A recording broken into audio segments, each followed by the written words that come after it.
I'm back with another live video. We are waiting for all the players. It's draft season. But first, they've got to stop. You heard? It's draft season. And they're all trying to make a faction statement before they figure out exactly when their name will be called. And some of the guys that we've already seen make statements. This one right here, DeAndre Ayton. He comes in dancing and everything. Okay, what's the look we're going through right now? Very classic, very casual. I like patterns. I like certain patterns. More business-like, but you want to. He's probably gonna be the number one pick.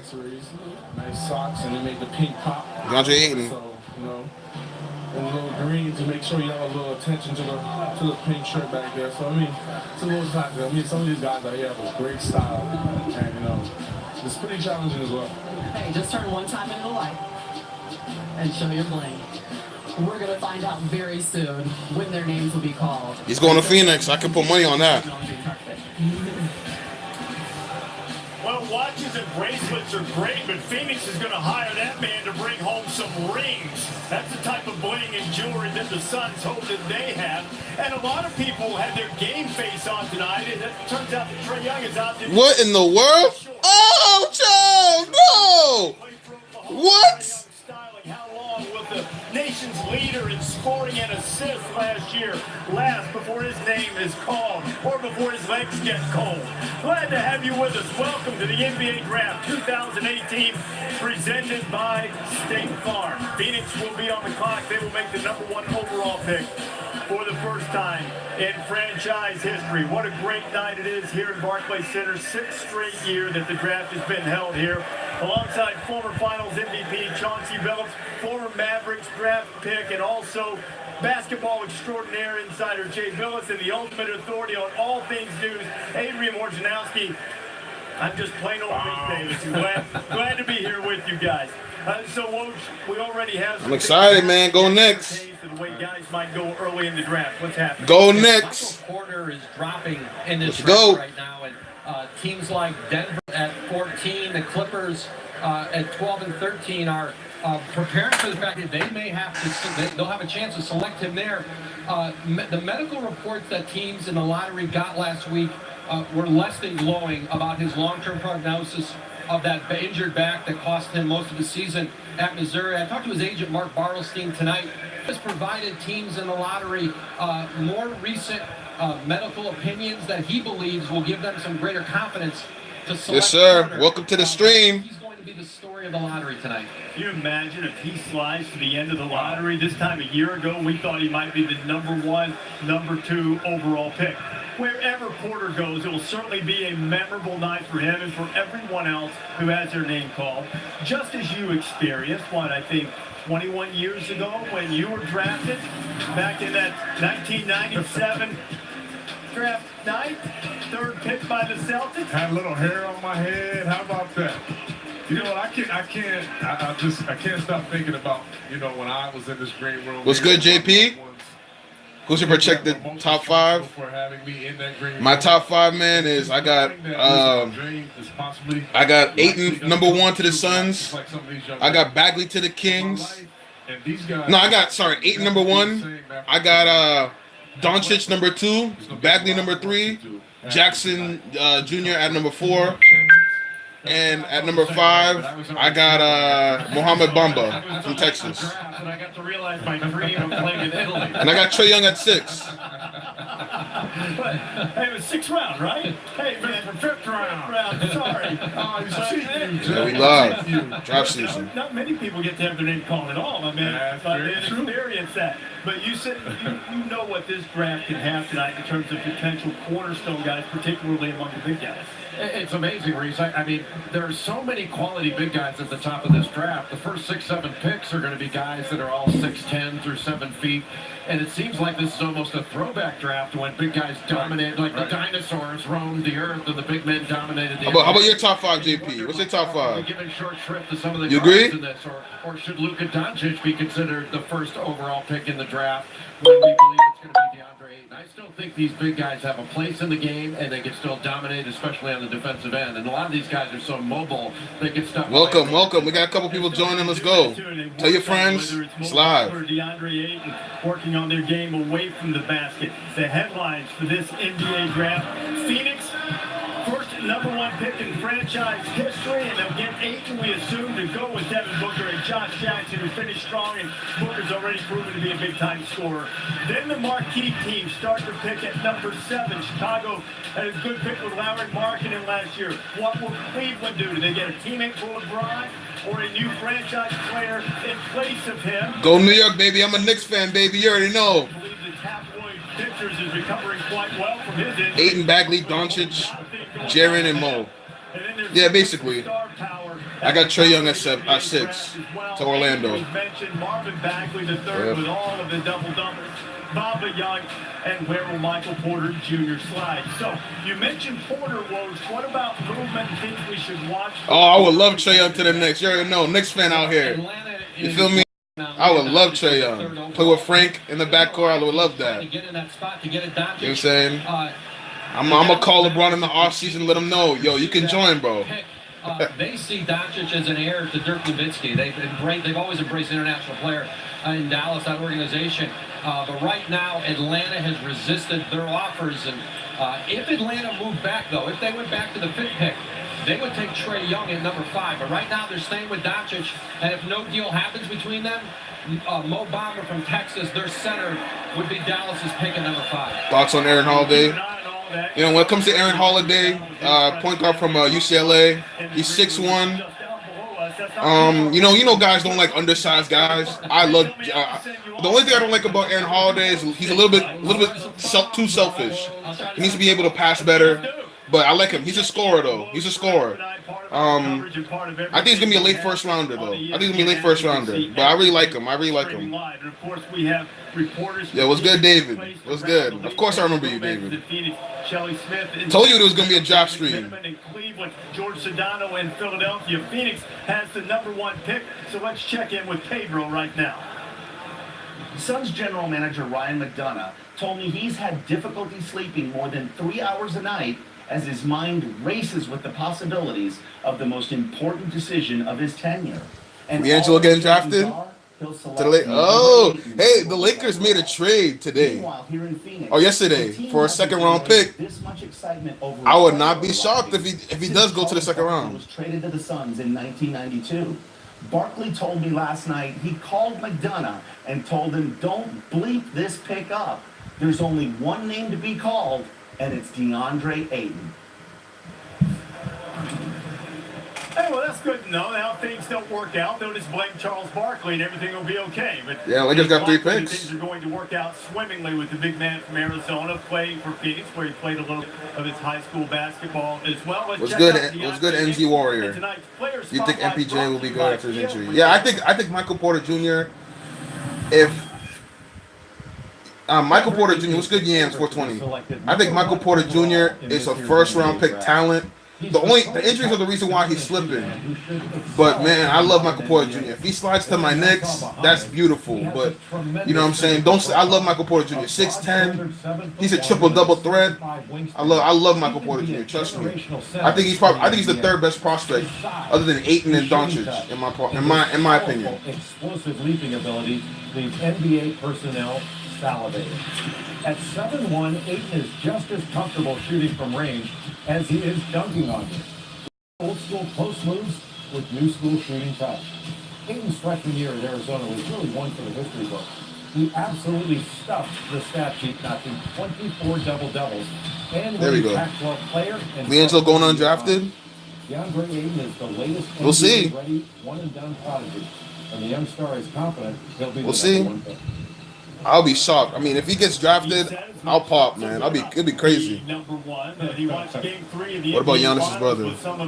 Yeah, I think it's Danis, right? Danis, Danis or something like that. I think he's a 2nd round pick. He's a 2nd round pick. I think he's gonna be middle of the 2nd round.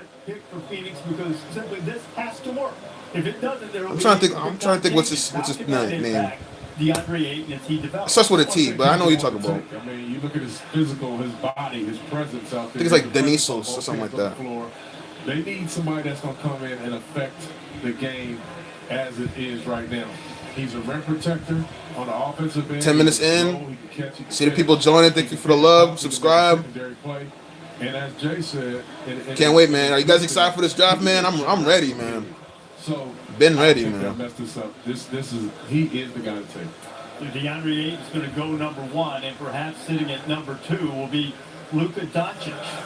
Kid from Slovenia who just won the Spanish League Championship, perhaps the most ready player in this draft.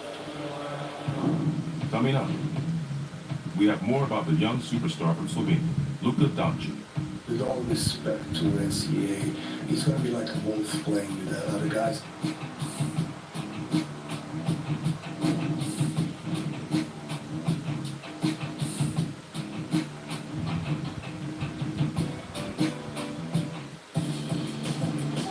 We headed to commercial. I'm gonna put my phone down a little bit. Hold up. Hold up. Hold up. Let me fix it real quick. Oh, hold up. What's good, guys? What's good? We in a commercial break, so I'm just gonna put it right down a little bit. Hold up. Let people join in, man.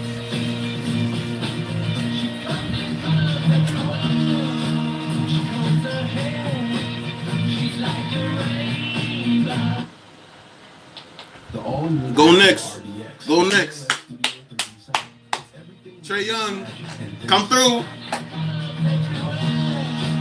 Say goodbye to the one-size-fits-all. What's going on, guys? What's going on? What's up? Everyone gets the plan they want without paying for things they Who's don't. y'all number one pick? I know. The kids get the limited. I know we got Ayton. We got a couple of Aytons in here. What's the number one pick? And you could save some money. All this for us. Yeah, and every other family in America. I think the Kowalskis are next. One family, different unlimited plans on the network you deserve, starting at $40 per line. When out with friends, you could tell the truth, or a better version of it. Just ask Dos Equis, the beer Abraham Lincoln kept under his hat. Who wants a hot beer? Dos Equis, keep it interessante. Oh yeah, we're on this town. No one's gonna shut us down. My number one pick. I did a YouTube video about my mock draft. I did number one. I got DeAndre Ayton. Are we back? Oh, we're back. Let's get it. Back here in Brooklyn, former Duke star Marvin Bagley III signing the draft. Marvin won't have to wait long until. I did my mock draft on YouTube. I have Marvin Bagley going third. It's as productive as the man who's with Maria Taylor. I'm here on the Mountain View Kickstart green carpet with rising star Donovan Mitchell. Donovan, a year ago was you walking down the carpet trying to figure out what team you would end up on, and now you're a finalist for Rookie of the Year. What did you want these guys to remember about this moment? Just to embrace it and have fun. You know, like I said, this is the easy part. I told them that this morning. No, this is the easy part. You got drafted, you're here. And just enjoy it, because once you get to the league, you know, it's hard work, and you start from the ground up. You're a freshman all over again. You're the new guy. You're trying to figure things out on the fly, so it becomes a lot harder. So not many guys get this opportunity to get drafted, or even be on the green carpet in the green room. So this is a once-in-a-lifetime experience. Just have fun with it. All right, everyone's going to be trying to figure out as fast as you did, though. The 13th pick in the 2017 draft, Donovan Mitchell. You think LeBron's going to LA? Thank you very much. Here's how Yeah, I do believe LeBron's going to LA. I think it's a definite he's leaving Cleveland. It really depends. I mean, I have a feeling he might go back to Miami. I know they have to do a lot in order for him to go to Miami, but to me, I'm thinking either San Antonio or Los Angeles. But I mean, think about it. LeBron's got two houses in LA. And the Lakers can sign Paul George too, or they can trade for Kawhi. And another thing too, Kawhi Leonard could be traded tonight. The Spurs might trade Kawhi Leonard tonight, so that's all we gotta watch, man. We gotta see. But I think he's going to the Lakers. I think he's bringing another guy, maybe Chris Paul. Yo, what's good, Ice? What's good? Different from a lot of the other international. He's staying with the Cavs? I don't know, bro. I don't think he's staying with the Cavs, bro. I don't think so. In the lottery, only one All-Star appearance. But a lot of those guys didn't have the same type of resume. My guy Ice, man. Superstar Ice. Key player spotlight with Luka Doncic and Jay Billis. JP, you don't believe me? Why not? I'm telling you, bro. I think LeBron's leaving, bro. He's going to LA with Kawhi or Paul George. Doncic has great size and can play guard or forward. He's NBA ready, and at just 19 years old, he can have an immediate impact in the league thanks to his experience and his success at the EuroLeague and ACB levels. Doncic hails from Slovenia, a country similar in size to New Jersey. Doncic's hometown is the capital city, Ljubljana, and it's considered to be the hidden gem of Europe. Doncic's father, Sasha, is an accomplished basketball player himself in the Adriatic and Slovenian League. The draft hasn't started yet. The draft hasn't started yet, so you're good. You're good, bro. His mother, Miriam, but it's probably going to be Ayton from Arizona. Now owns a prestigious salon. Doncic has had a basketball in his hand since he was 7 months old.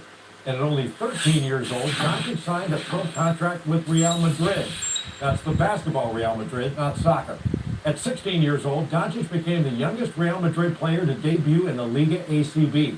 And for the second season, I've been watching tape on this guy. This guy is nice, though. Doncic is nice, bro. But he didn't stop there. He's nice. He had an historic 2017-18 season, named All EuroLeague First Team, MVP. We'll see if he can be physical, though. I mean, he's a little too finesse for me, but he's nice. Alongside Goran Dragic, he led Slovenia to its first Eurobasket title in 2017. Doncic is an international sensation and a borderline cult figure in Europe. He shows style and flair both on and off the court. I mean, check out these custom shoes. Not quite as nice as mine, but nice. Luka Doncic has the skill and pedigree to become the highest drafted international guard who never played American college basketball. But he did add another trophy, leading Real Madrid to the Spanish League Championship last night. Winning it in 4 games, that means he's here, and he's with Maria Taylor. That's right, Reese. And for Luka, this is his first time being in New York City. He's only ever been to LA, and you've been on a whirlwind trip right now. You come off a championship, and you just arrived to New York yesterday night. So what has it been like for you these last 3 days? I mean, I'm really happy to be here. You know, it's like a dream come true. And I'm really happy that we won the last game, that champion. And I'm just really glad that I can be here. What are your expectations for this draft? Where would you like to go? I mean, I don't really prefer anything, you know. I'm just glad I can be an NBA player. It's a dream, you know. When I was a kid, I always watched NBA. I always dream about that, and it's just a dream. Have you already made the decision that no matter where you go, you will be staying and playing next season in the NBA? Yeah, of course. My decision is made. I always want to play in the NBA. I know that you stay up 1 to 3 a.m. to watch the NBA. I mean, what are your expectations going from the EuroLeague to playing overseas here? I mean, you know, I played professional basketball since I was 15. You know, I had a lot of ex-NBA players in my team, a lot of great EuroLeague players. So I know what's about. You know, I learned a lot of stuff from them. They talked to me about the NBA, that I need to be careful and everything. And it's just the NBA. I'm just happy. We're happy to have you here, Luka. And he does say, Reese, that LeBron James is his favorite player, and he has been watching him a lot over there with Real Madrid. Well, Maria, so much for that bargaining chip. I've been going back to Real Madrid. That's all gone. Hey, look at that. Who's the guy? Mike's in the house. My guy Spike Lee, baby. My guy Spike Lee. But that's a friendly conversation you might not see during the season. Now, those two guys like each other. Izzo and D-Line from Michigan and Michigan State. Both have players who will be selected tonight. And you know what? A new thing here at Barclays Center for the draft this year. Player introduction. You'll see everybody that's going to be in the green room introduced to the crowd here in Brooklyn. That's coming up as our coverage of the NBA Draft 2018 continues.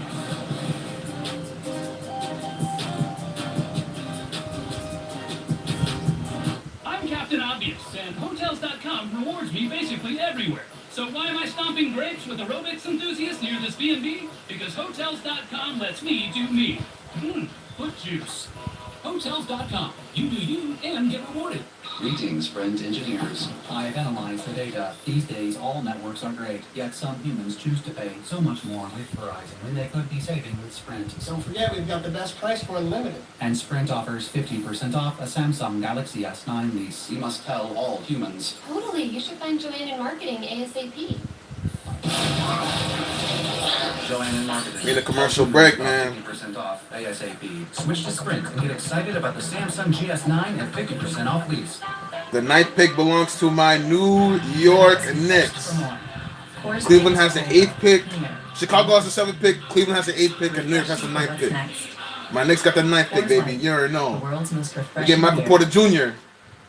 or Trae Young. I think we get Michael Porter Jr.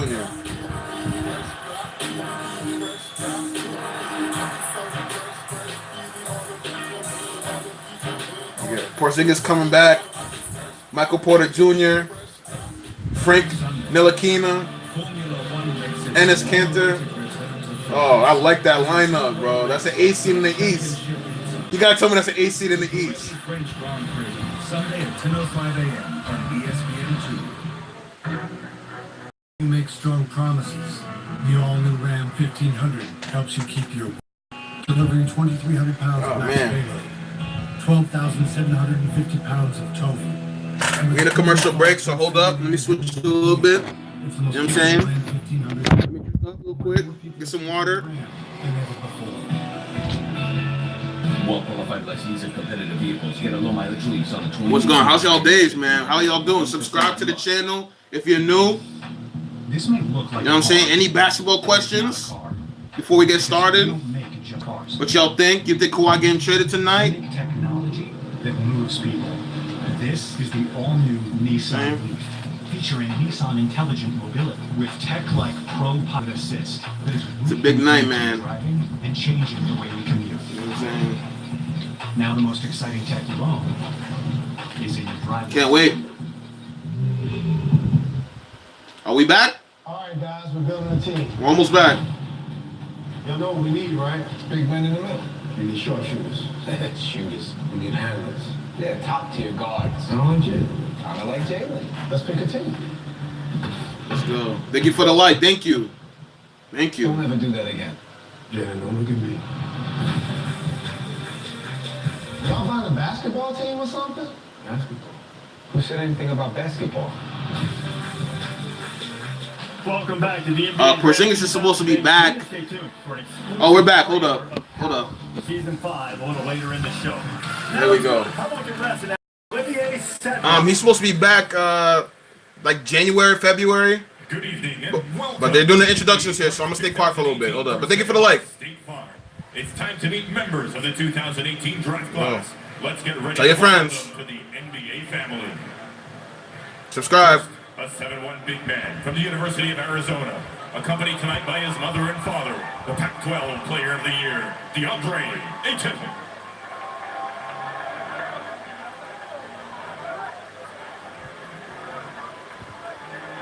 Out of Duke, this 6'11" power forward was a 2018 All-American, joined by his mother and father, Marvin Bagley III. Who you got for us? A fully healthy Celtics team with Mo Bamba or the Warriors with Steph Curry? Accompanied by his mother and father. I still got the Warriors. I still got the Warriors. I still got the Warriors. I don't think the Warriors will win a championship next year, though. I don't know. I'm not sure. Depends on the free agency and the draft and how everything lines up. You know what I'm saying? If LeBron and Kawhi team up, if they are on the same team, I got LeBron and Kawhi any day of the week. Joined by his mother and father, Mikal Bridges.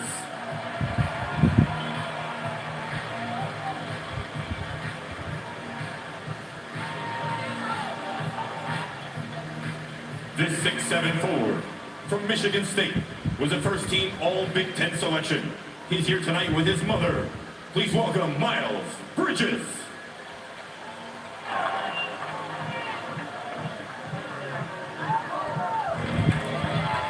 A 6'10" big man out of Duke, named to the ACC All-Freshman team. Joined tonight by his mother and father, Wendell Carter Jr. Do you think Hayward will fit into? I think so. I think people sleep on Gordon Hayward. Before Gordon Hayward went to the Celtics, he was an all-star.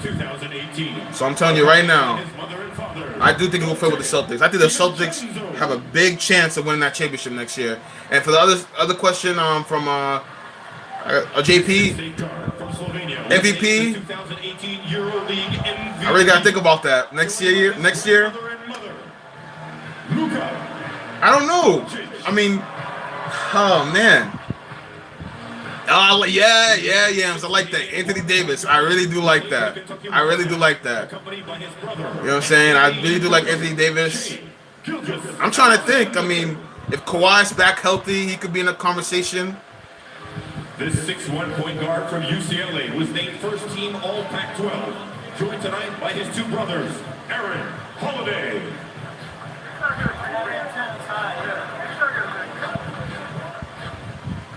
A 6'7" guard out of Boise State. Named first team All Mountain West Conference. Here tonight with his mother and father, Chandler Hutchison.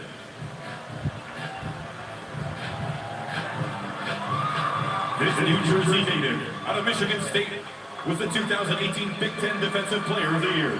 Joined by his mother and father, Jaren Jackson Jr.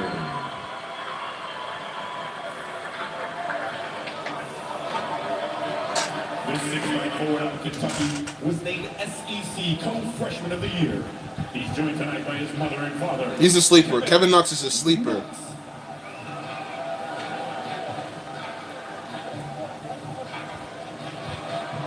He's a versatile 6'11" forward from the University of Missouri. Joined tonight by his mother and father. That's a future Nick, baby. That's a future Nick. Right here. I'm calling it. I'm calling it. A 6'4" shooting guard out of Boston College named first team. Thank you for the likes, man. I appreciate that. Subscribe if you haven't. We're going to do more streams like this.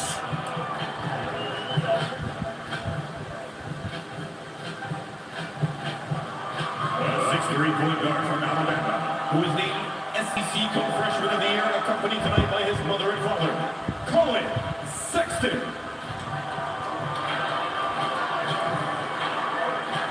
A 6'5" shooting guard out of the University of Miami, who is a member of the ACC All-Freshman team.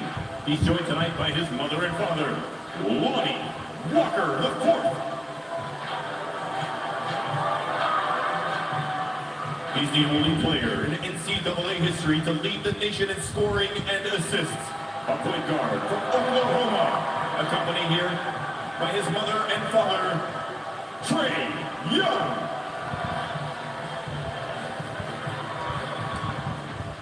And this shooting guard from Texas Tech was named to the Big 12 All-Defensive Team, accompanied tonight by his mother and father. Please welcome Zahir Smith. Ladies and gentlemen, this is your 2018 NBA Draft Class. Those will be the men in the green room, and the NBA Draft is next. I'm Captain Obvious, and Hotels.com rewards me basically All right, everywhere. yeah, it's coming up So why am I soon. doing goat yoga at this mountain resort? Coming up soon. Hotels.com lets me do me. Put it down a little bit. Let me answer some questions now, because I know y'all asked some questions. Where I'm going. Trae Young's going to the Orlando Magic at number 6. The Orlando Magic need a point guard. They got rid of Elfrid Payton to the Suns. So, you know, they have Aaron Gordon. They have Jonathan Isaac from last year. They got a lot of big men, a lot of good defensive big men. They need a shooter, they need a scorer, and Trae Young is the perfect fit in Orlando. So I think he's going to Orlando. That's why I don't think the Knicks will get him. I think it's going to be Orlando, and then you're looking at number 7. I had a mock draft thing. I gotta get it, but Trae Young's going to Orlando, number 6. Now back to the question. Let me get it. Hold up. All right, there you go. So. When you got on the thing, now I know a lot of y'all will come and talk about the Celtics and maybe them being the champions next year. I like the Celtics, you know, but like I said, it all depends on the health too. You know, we haven't seen a full healthy season with Gordon Hayward yet.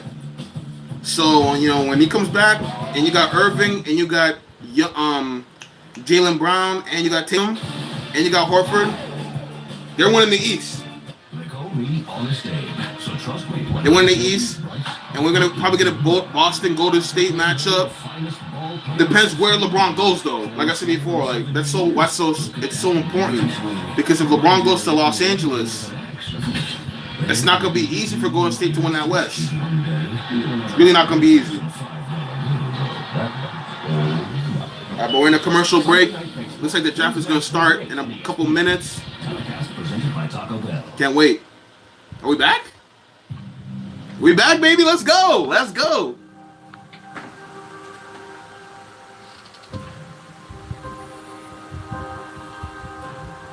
No matter who you are or where you come from, no one is actually destined for greatness.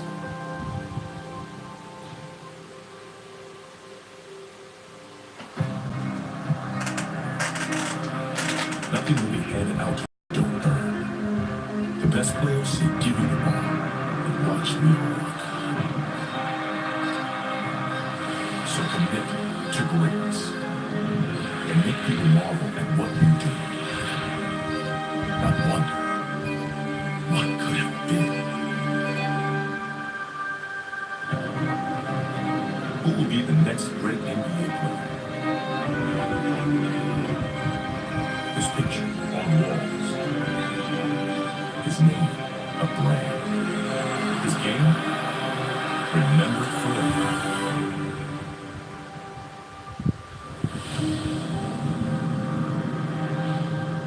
You seized your future from fate's hands.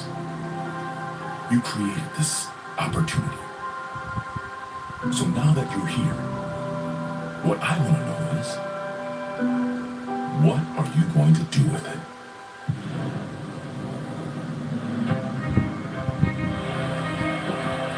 The players dream of following in the footsteps of those legends.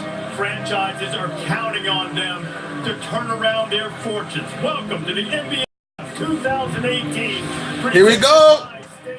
You better get your ass in the stream, like it, subscribe to me. Let's go. It's game time. Oh, we're starting. Number one pick.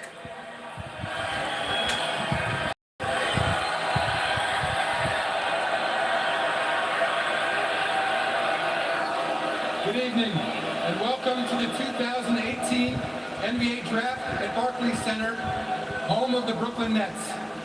To the fans here tonight and those watching around the world, thank you for your support. This past season was defined by countless unforgettable highlights, including a record number of three-pointers and the league's highest scoring average in nearly 30 years. The playoff picture was decided in overtime on the last night of the regular season. Both conference finals were decided in Game 7s for the first time in 39 years, and the finals featured some of the NBA's all-time greatest players and an all-time great team, the Golden State Warriors. Let me congratulate them on that. We don't like Golden State either. The Warriors' entire organization embodies the values that have long defined this league. Equality and inclusion, which judges made solely on talent, effort, and achievement. This year's draft class is made up of an impressive group of young men who will continue to define the modern NBA player. Basketball superheroes who can seemingly do anything on the floor. They made their way here through countless hours of practice, grit, and determination, each with his own unique story. Congratulations to you and your loved ones on this dream come true. Tonight is about you and the people who have supported and encouraged you. These young men will soon hear their names called. Which team will they play for? Let's find out. The first pick in the 2018 NBA Draft belongs to the Phoenix Suns, who have 5 minutes to make their selection. All right, here we go. I think it's DeAndre Ayton. What do you guys think? Number one pick.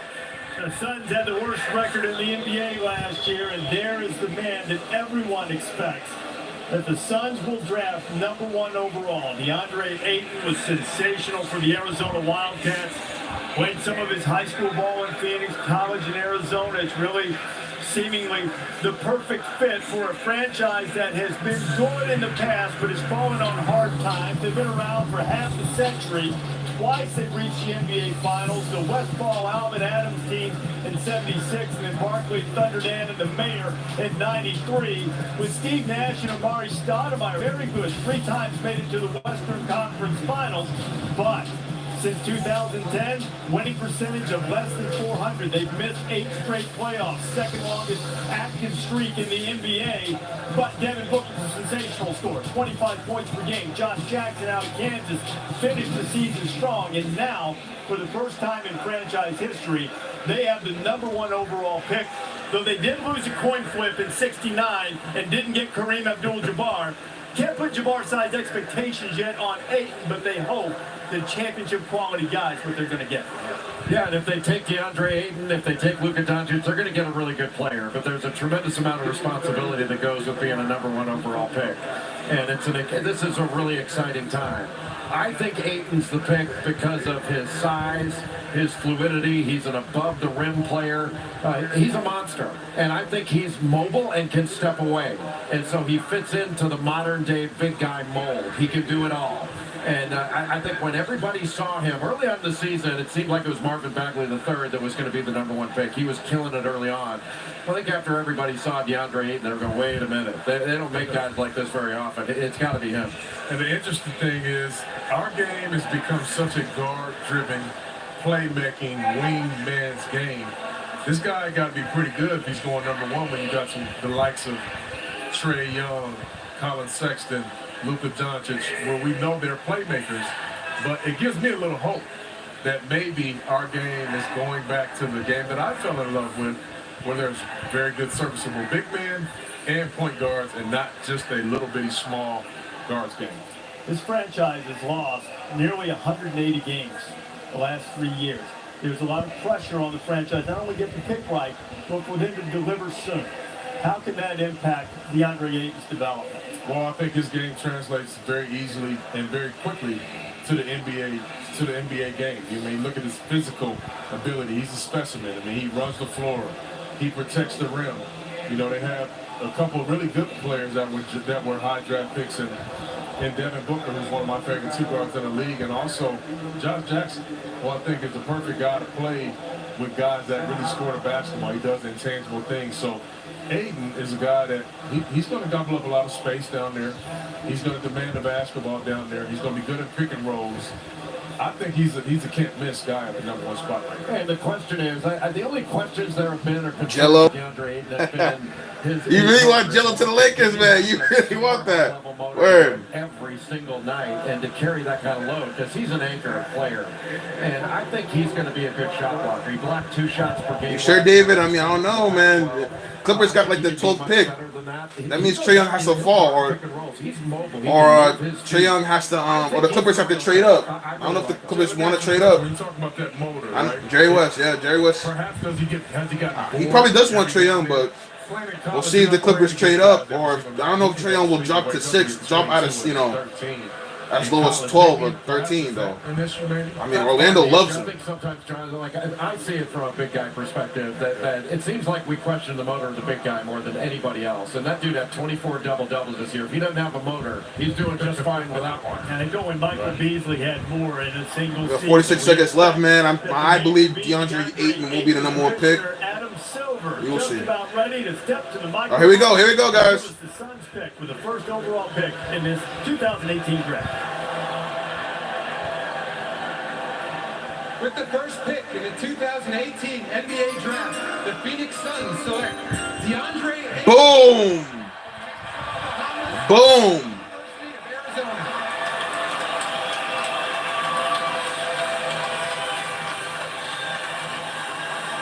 Ayton going ahead of Marvin Bagley III, and he is the 9th straight freshman to go #1 overall and the first Arizona Wildcat to be selected with the top overall pick in the draft. Ayton said during the lead up to the draft, you see his coach at Arizona, Sean Miller, that he knew he was going to go #1. He sold the Suns, and now he's the first overall pick in the draft. And rightfully so, Reese. He is the prototypical big man in today's NBA. 7'1". He's got a 7'5" wingspan. And by the way, in Vegas, the over-under for my saying wingspan is 4.5. Take the over and tip it back, America. But he's a fluid athlete with great footwork. He's a freak athlete in addition to being a fluid one, but a physical specimen that is broad-shouldered. He is big and strong, and it seems like it takes big guys years to put on that kind of frame, and he's got it coming into the NBA. But he is a complete offensive player. He can rebound. He's very good in the post. He's got excellent footwork with his back to the basket. You can see him spinning to the rim there. And he can face up and got a very nice jump shot. And I think he can stretch. Number 2, I think Bagley's going number 2. I mean, Doncic is going number 2. Excuse me. And he can tip it and keep it alive and tip it to himself. He's got second and third jump. He's also a good shooter from the free throw line. 75%, an excellent shooting stroke, and he can pass out of the post. A really, really good player. And here's the guy who he reminds me of, Joel Embiid. He can take you out to the mid-post area. He can go back to the basket. He's very agile, and as Jay said, a complete offensive game. But not only that, he affects the other side of the basketball court. He's a rim protector and can guard and pick and rolls. I see a lot of promise in this young man. DeAndre Ayton is a native of the Bahamas. If you missed it, DeAndre Ayton is the number 1 pick officially. Thompson was selected first overall. He moved to the United States at age 13. This was after he went to a basketball camp. His dad let him come to work with him as a plumber, paid him $20 a day. He lasted a week. Dad said, "You coming back next week?" He said, "No way. I'm paying for a basketball camp." That was a wise decision and a very good investment as DeAndre Ayton's with Maria Taylor. Absolutely, Reese. And DeAndre, go ahead, open up your jacket. We're talking about the Bahamas, and he has the flag stitched to the inside of his coat. And let's start there. When you were 12 years old, you came to the States and you said you wanted to find a job to help your family in the Bahamas, and you've accomplished that goal. What does it mean in this moment? I mean, it means the world to me. My family and coaches know the hard work I put in this game to really try and be successful and achieve all my goals. And, we put God first in everything we do. No matter what type of trials and tribulations we went through, we always had faith in everything we do to be successful. When you first showed up, you were called Tall for Nothing, TFN. That's what coaches, that's what players called you, and now it's come full circle. What did you have to do to make it into this moment? I mean, really to try to prove people wrong and, just stick to what I do. Just work on my craft every day, take pride in it, and, represent my country the best way I can. All right, you played high school in Arizona, you played college at Arizona, now you can start your professional career with Phoenix. What does it mean to start it out there? It means a lot to me because, the fans out there are amazing. They're the best fans in the world. And, I really want to go to Phoenix. I'm really happy to be a part of the Phoenix Suns now to really start a winning legacy with Devin Booker and Josh Jackson and all those other guys. And they're a great, we're a young team and we're ready. I'm just happy to be the Phoenix Suns. All right, Devin Booker, DeAndre Ayton, Shaq and Kobe 2.0. All right, you have a very busy day, so go ahead and get started. You're going to start going this way, and your media tour continues. The post-pick tour includes 7 different stops for you. Go ahead, you go. And that means it starts with ESPN Radio, guys, and we're going to have cameras everywhere so we can keep track of these guys as they keep going. And apparently, Mr. Ayton is going to join you guys after the 16th pick, so you'll get to pepper him with some questions as well. Maria will look forward to that. DeAndre Ayton's team, Phoenix scheduled to pick 16, depending on whether they can move up. Of course, they'll make the pick at 16 because the draft order has been frozen and it was 2 o'clock this afternoon. Sacramento Kings are on the clock, and they haven't wasted any time at all. There's still more than a minute on the clock, and they've given their selection to the commissioner.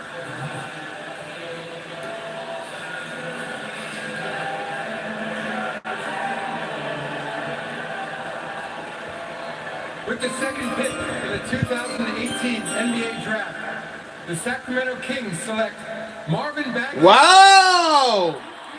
Wow! They did not go Doncic. They did not go Doncic.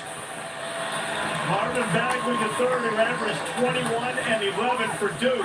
I don't know about this, guys. I don't know about this. I don't know. I don't really like it. High school teammates go 1-2 in the NBA Draft. Ayton and Bagley played together for a year in Phoenix, and Bagley didn't shy away from working out with Sacramento, and now he hopes to be a cornerstone of that franchise as he makes his way up, be greeted by Adam Silver as we take a look at one of the Mountain Dew Kickstart Rising Stars, Marvin Bagley III.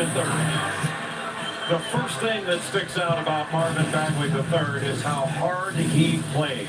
He never takes a play off. He has elite size and athleticism, and this guy can really run. He is really productive, especially on the offensive end. The best offensive big guy in this draft, and most of his play is instinctive. He is explosive off the floor. And talk about a second and third jump. His second and third jump is the best I have seen since I've been doing this. And talk about running the floor. He's a transition big guy that can really change ends. A productive rebounder, averages almost 12 rebounds per game. 4 of them on the offensive end. A left-hand dominant player, really the only concern you have about Marvin Bagley III. He's not a great defensive player, at least not yet. Will he block shots? Will he get steals? I think he can. He hasn't yet. Here's a guy, he reminds me of Chris Bosh. Left-handed player, Chris Bosh had every move in the book. Very, very good 15, 17 foot, and even increased to three-point land. I would have got Doncic, man. I would have got Doncic. Motor, and I love how hard he plays, and that's why he's going to have a phenomenal rookie season. Well, you get the feeling that this is exactly what Sacramento wanted. That second spot didn't waste any time getting the pick in. And it's another big night for Duke. The last 5 NBA drafts, the Blue Devils have had at least one player selected in the top 3. That's the longest streak, eclipsing UCLA in the 70s from 74 to 77. The latest one is Marvin Bagley III, who's going to the Kings. Marvin is with Maria Taylor. Well, Reese, when Marvin sat down, the first thing he said is, "This is crazy." He's been shaking his head like you can't believe it. What does it mean to go number 2 overall in this draft? It means the world.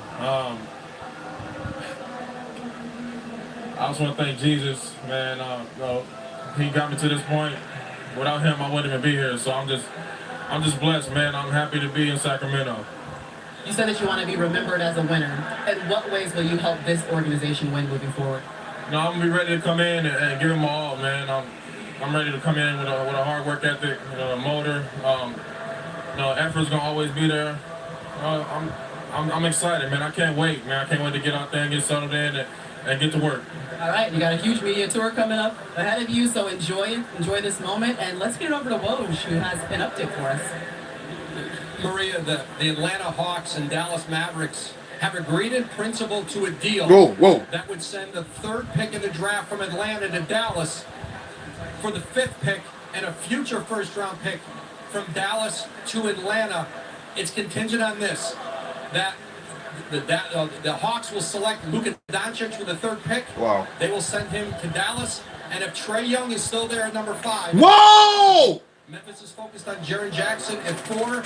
Trae Young will go from the Dallas Mavericks at 5 to the Atlanta Hawks at 3. Whoa! All right, Yo, heard that? Oh, that means Trae Young's gonna be a Hawk. He's gonna be number 3. An agreement, but it's the Hawks who will be making the selection here.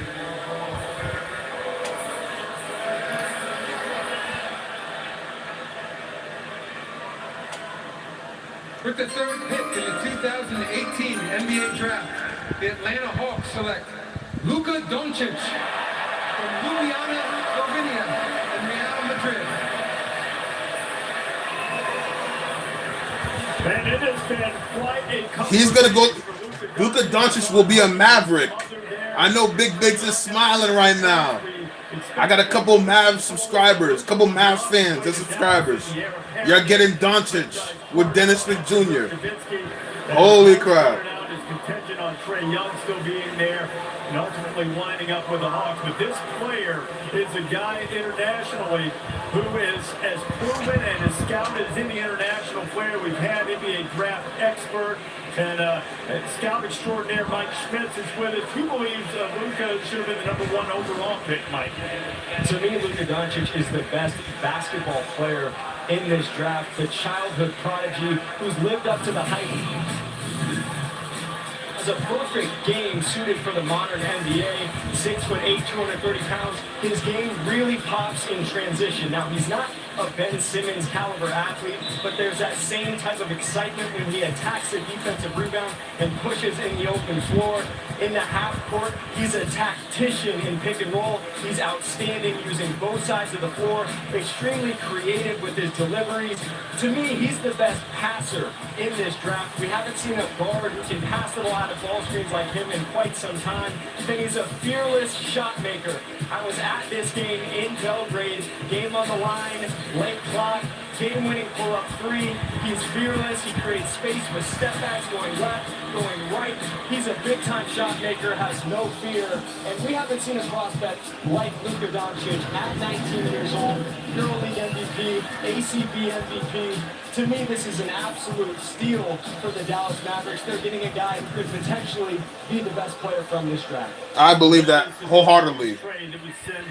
Mavericks again, Doncic, if you didn't hear, and the Hawks are going to get Trae Young. That's what Woj just said. That's crazy. Doncic perhaps being the guy with the highest floor. He is among the highest drafted international players of all time, the 5th international player ever to be drafted in the top 3. Now, you've probably seen this stat all day as the discussions have started on Doncic, that you've had 23 international players selected in the lottery, only one making it to an all-star game. Maria is with Luka. All right, we've got Luka here, and I know you're wearing an Atlanta hat, but if a trade goes through according to Woj, you will actually be headed to Dallas. So let's talk through that, and how much communication have you had with the Dallas organization? Yeah, I've been talking to them, I've been talking to a lot of teams, but especially Dallas, they've been talking to me. They were so nice to me. And I'm glad, I'm just happy to be in the NBA, I'm just happy to be a part of that. Now, Luka says that the only reason he hasn't heard anything is he doesn't have internet here in the States yet, so he hasn't heard from any coaches or any organization. But you have been a pro in the EuroLeague. How do you think that will compare to your pro career in the NBA? I mean, I have a lot of ex-NBA players in my team. I play against a lot of ex-NBA players. And I have some great teammates, and they taught me so much, and especially the NBA players, they've been talking to me about the NBA like the whole year, They know I was coming, so I think I'm prepared. All right, well, thanks for your time, Luka. Congratulations. Thank you. All right, Maria, Luka, thank you very much. The Memphis Grizzlies are on the clock with the 4th pick. They are coming off a 22-win season. That is the fewest since 2008-2009. Their star point guard, Mike Conley, missed virtually the entire season with a heel injury. J.B. Bickerstaff was an interim coach, so now the Grizzlies are in position to go a full season with J.B. Bickerstaff. They've had some problems in terms of attracting guys and their scouting to get ready for this NBA draft. Let's check in with Woj right now. Woj, what's it like in Memphis at the moment? Well, Jaren Jackson was one player among several who are hesitant to go in and work out for the Grizzlies. Questions about the structure of the organization, the direction of it with ownership. But in the last 24 hours, as it became clear that Jackson was the Grizzlies' choice, he became much more comfortable with going to Memphis. He's provided the necessary personal information that Memphis had requested, and some great conversations with Memphis's coach, J.B. Bickerstaff, really put Jackson at ease about his future there, his development, and how they want to build around him. There are several GMs in this draft who have told me that they think Jaren Jackson, in the long run, may be as good as any prospect in this group. Very young player as well, Woj, for sure. Bobby Marks is our front office executive, former front office executive, who certainly understands the in and outs of building a roster. What do you see right now in Memphis, Bobby? Well, I think, Reese, getting the medical was the key part for Jaren Jackson Jr. If he is the selection at number 5 there, or number 4. If there was no medical, I would have had to pass on him. And I think, Reese, this is a key point here. Is we're going to get a point here where players are going to need to share their medical information for all 30 teams and not play this sneak around game where we're kind of dictating what teams they want to go to right now. And how do we do that? I don't know, but there'll be a time where the NBA and the PA are going to have to come together. But getting the medical in Memphis for Jaren Jackson Jr. is the key part of this. I would have had to pass if he was still there. And the technicality there, Jay, we were talking about this earlier, is because these players technically aren't part of the Players Association yet. They can pick and choose whether to release their information. Yeah, so it's not a subject of collective bargaining for the players until they're in the NBA and part of the union. But that doesn't mean if one team gets a medical, they shouldn't be made to share it with everyone. Because I agree with Bobby, that's not something that teams should be competing with each other on. That's something everybody should have. Then they assess it the way they want to and assess their risk the way they want to. But everyone should have access to, every team should have access to the same medical information on a player, in my judgment. Man, it's crazy. I can remember myself, trying to not go to different teams. But hey, guess what? At the end of the night, you just want to be in the NBA. You want to live your dream. Absolutely. You Absolutely. Yours, won a championship. I wouldn't want to be in Cleveland, but hey, you're getting paid millions of dollars. Great story. I deal with it. We've got a long time tonight, John. The first time Grizzlies have their pick. It's 4th overall. All right, guys. Grizzlies up. Let's go. With the 4th pick in the 2018 NBA Draft, the Memphis Grizzlies select Jaren Jackson Jr. There we go. Michigan State University.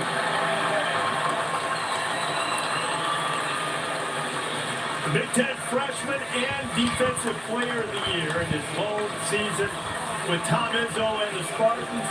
His dad was a longtime NBA player, won a championship with the Spurs. His mom is director of player ops in WNBA. You see Miles Bridges, his teammate in Michigan State. We'll hear his name called a little bit later on tonight. But Jaren Jackson, big guy, shooting touch, do a lot of things, a modern big in the NBA. And he's only going to get better, Reese. You referenced it. He's the youngest big guy in this draft. He's got long arms. He's got huge hands.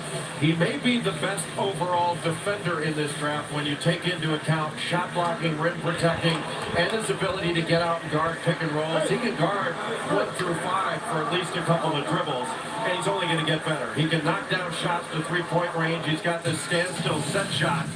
But I think you're looking at a player, I agree with Woj. He's got a chance to be as good as anybody in this draft. He's a very good shooter. He made 38 threes this year from deep. He shot over 40%. Very interesting. Set shot, but when he gets his feet set, he knocks it down with regularity. And he made just about 80% of his free throws. And he is an excellent shot blocker with terrific mobility. Per 40 minutes, he blocked 5.5 shots per game. Now, that also went with 6 fouls per 40 minutes, so he's got to clean that up a little bit. But he's a guy that's got upside in the post. He plays with his back to the basket. That is not yet the best part of his game, but he's going to get better and better there as well. He can shoot. He can knock down free throws. He's going to be a really good player. And here's a guy who he reminds me of a little bit, Joakim Noah. I think he's much better offensively. Obviously, he shoots the jumper better than Joakim does. But the way that he competes on the defensive end, he's competitive on both ends, runs the floor extremely well, high-level finisher around the rim. Reminds me a lot of Joakim. Jaren Jackson Jr. on his way to Memphis. Guys like those in-depth analytical stats. Since 1992, you've had 10 players with a 14% block rate, 63% true shooting percentage. All those guys made a grand total of 2 threes. As Jay mentioned, Jackson made 38 this past season. He's with Maria. All right, Jaren. I'm sorry. I'm here. I'm just making sure, my dad has my phone at the table. All right, you said that this entire moment was going to be priceless. I mean, how would you describe what it means to be a top 5 pick? There's no words. There's no words to describe it. It's all the hard work we put in the gym. And, it just leads up to this type of moment. Now I'm a Memphis Grizzly. That's crazy, I'm really happy. I'm so happy.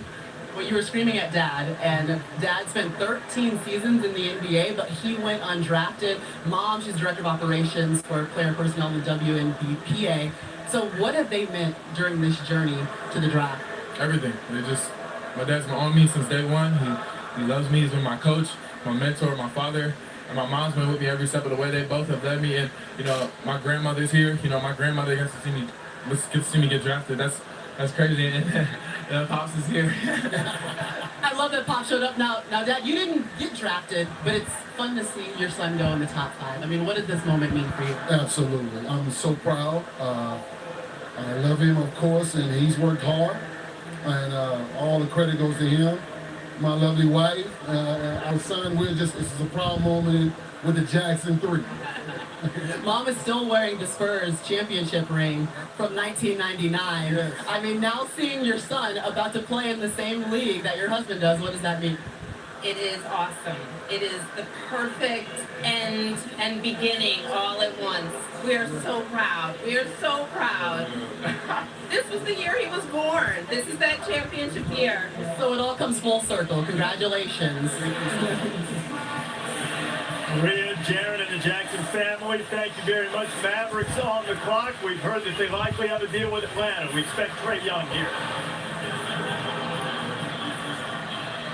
With the 5th pick in the 2018 NBA Draft, the Dallas Mavericks select Trae Young from the University of Oklahoma.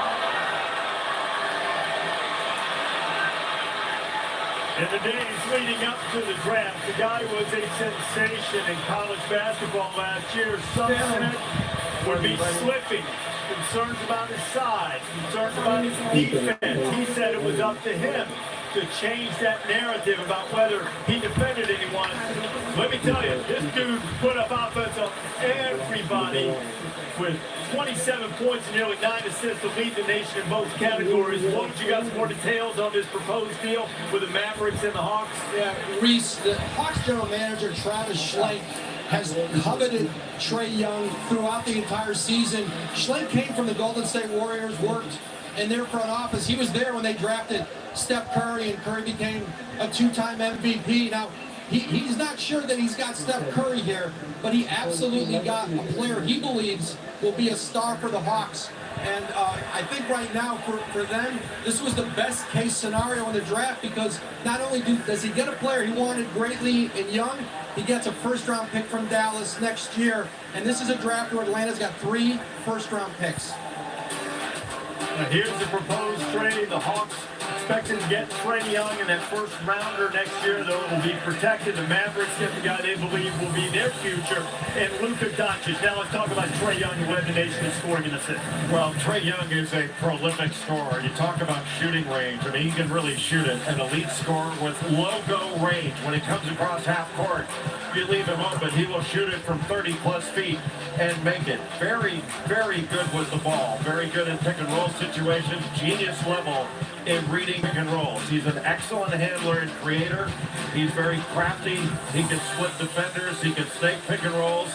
10 assists per 40 minutes, and it's not like he played with an unbelievable cast of characters that could really make shots. But his shooting range really sets him apart. I mean, you can see how good he is with the ball, but if you have a hand down, he's going to put that thing up from 30 feet. And when he takes good shots, he is very, very efficient. He just lacks size, and he's not a good defender. Yes, I mean, we all have to say... He's not going to be Steph Curry, though. He's not going to be Steph Curry. Keeps you guessing, changes speeds with his offensive tempo, can make every shot, floaters, three-point shots. And one thing he does very well that nobody talks about, he passes with the left hand off of the dribble better than anybody I've seen in college.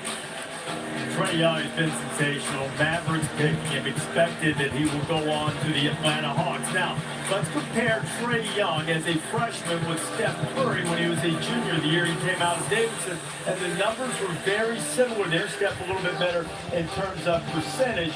But rewind it back to when Steph was a freshman, as Trae Young was this year, and the advantage tilts at least in terms of the numbers to Trae Young in scoring, though the three-point percentage from Curry was a little bit better there. Trae Young is with Maria. All right, Trae, you got on a Dallas hat, but a proposed trade could have you headed to Atlanta. What have you heard from the Hawks organization? I knew they were very interested. I had a really good workout when I went out to Atlanta. I had a great time visiting with the organization in the front office, and I love spending time with Coach Pierce, and can't wait to get out there and meet the fans and get ready to spend some time with my new teammates. I heard he told you there's a 4-point line out on the court now? Yeah, he told me we have a 4-point line out there on the top of the key, and so he likes to get up and down and shoot some threes. Okay, I know you like to be different, so you came with the shorts to the draft and a lot of words on your shoes. Can you just describe what's going on? Yeah, well, I was looking back at history and I was wondering what could I do different, and nobody's ever worn shorts to the draft, so I wanted to be different and wear shorts for the first time. And then on my shoes I have Be Different, and I have the the day that my grandfather passed when I was 10 years old on there, and the special and family, things that I like to represent. So tonight was something that I really wanted to represent that. All right, well, congratulations, Trey. Grandfather put the basketball in his hand for the first time, and now you're a top 5 pick. Congratulations. Enjoy the rest of the night. Thank you so much. Maria, Trey, it's a poignant night.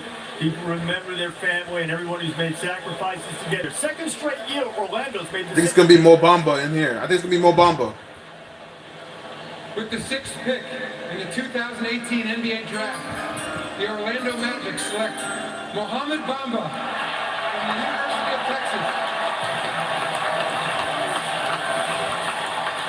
Mo Bamba, the native of Harlem, will have the longest wingspan in the NBA next year at 7 feet and 10 inches. He's been working.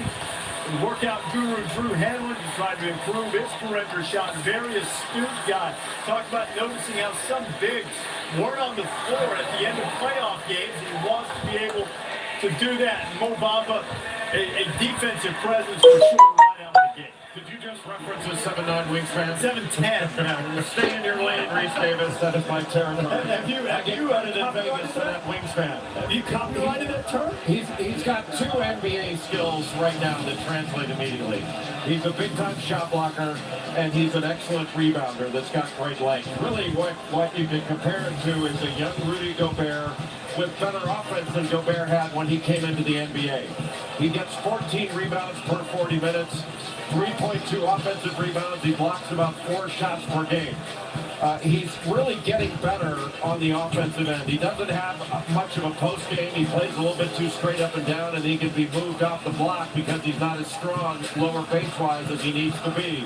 But his coach, Shaka Smart, did a great thing with him in practice. They would do a great job of pick and pop. So he did a lot of that in practice where he would shoot the ball, and he really does run extraordinarily well. He's an excellent athlete.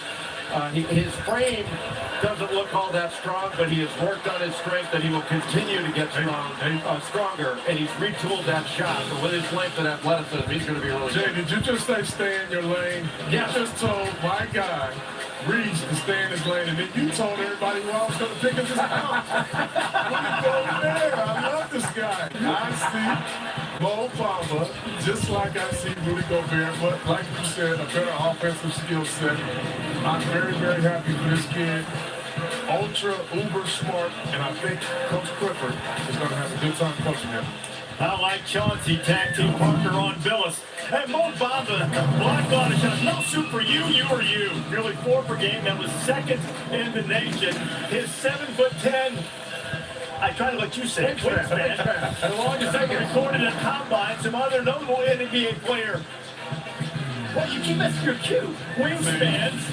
You see them, but not quite as long as Manute Bol, who some say did the most amazing thing in NBA history with the way that he put around his block shot. For some reason, there's a giant eagle landing on Bo's head, which I guess is a little bit about the same as most wingspans, but not quite as wide as a transit bus.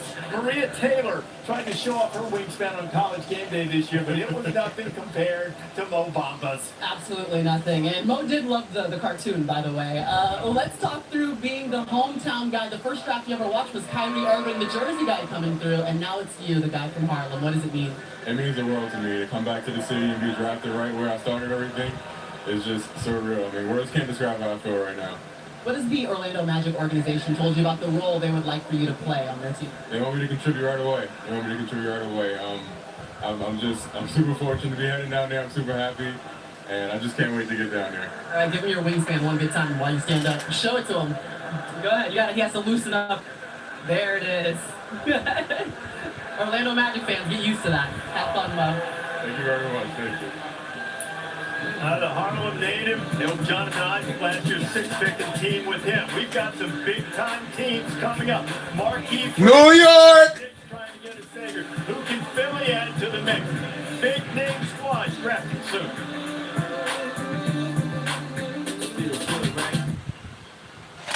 All right. Gonna make some great memories. Know the rules. Commercial break. Look at that play set. Let's talk about this. What do y'all think so far? We got number 1, Bagley. Doncic is going to the Mavericks. Trae Young is going to the. So basically, Trae Young is 3rd pick. Doncic is going to be the fifth. Fourth is Jackson Jr. And then we got Mo Bamba at 6, dude. This is incredible. Incredible. What's going on? This is Evan Chris here to tell you about the One and Done t-shirt collection from Foot Locker.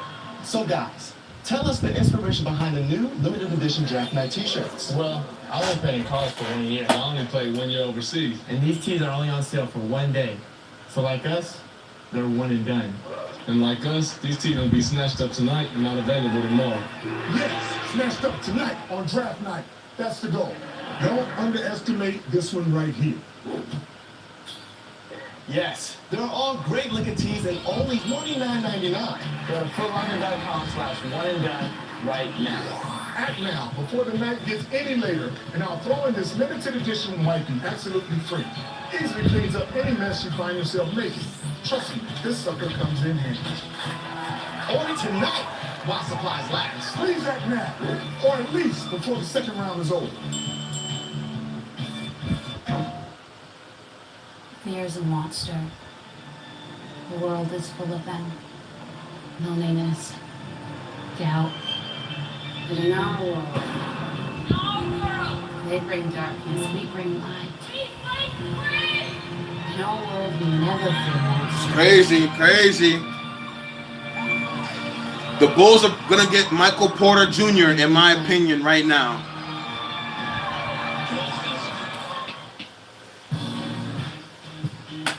NBA Draft 2018 is presented It's crazy, by dude. State Farm, here to help life go right, and in part by PlayStation. What do y'all think about the draft so far? What's the most surprising thing so far?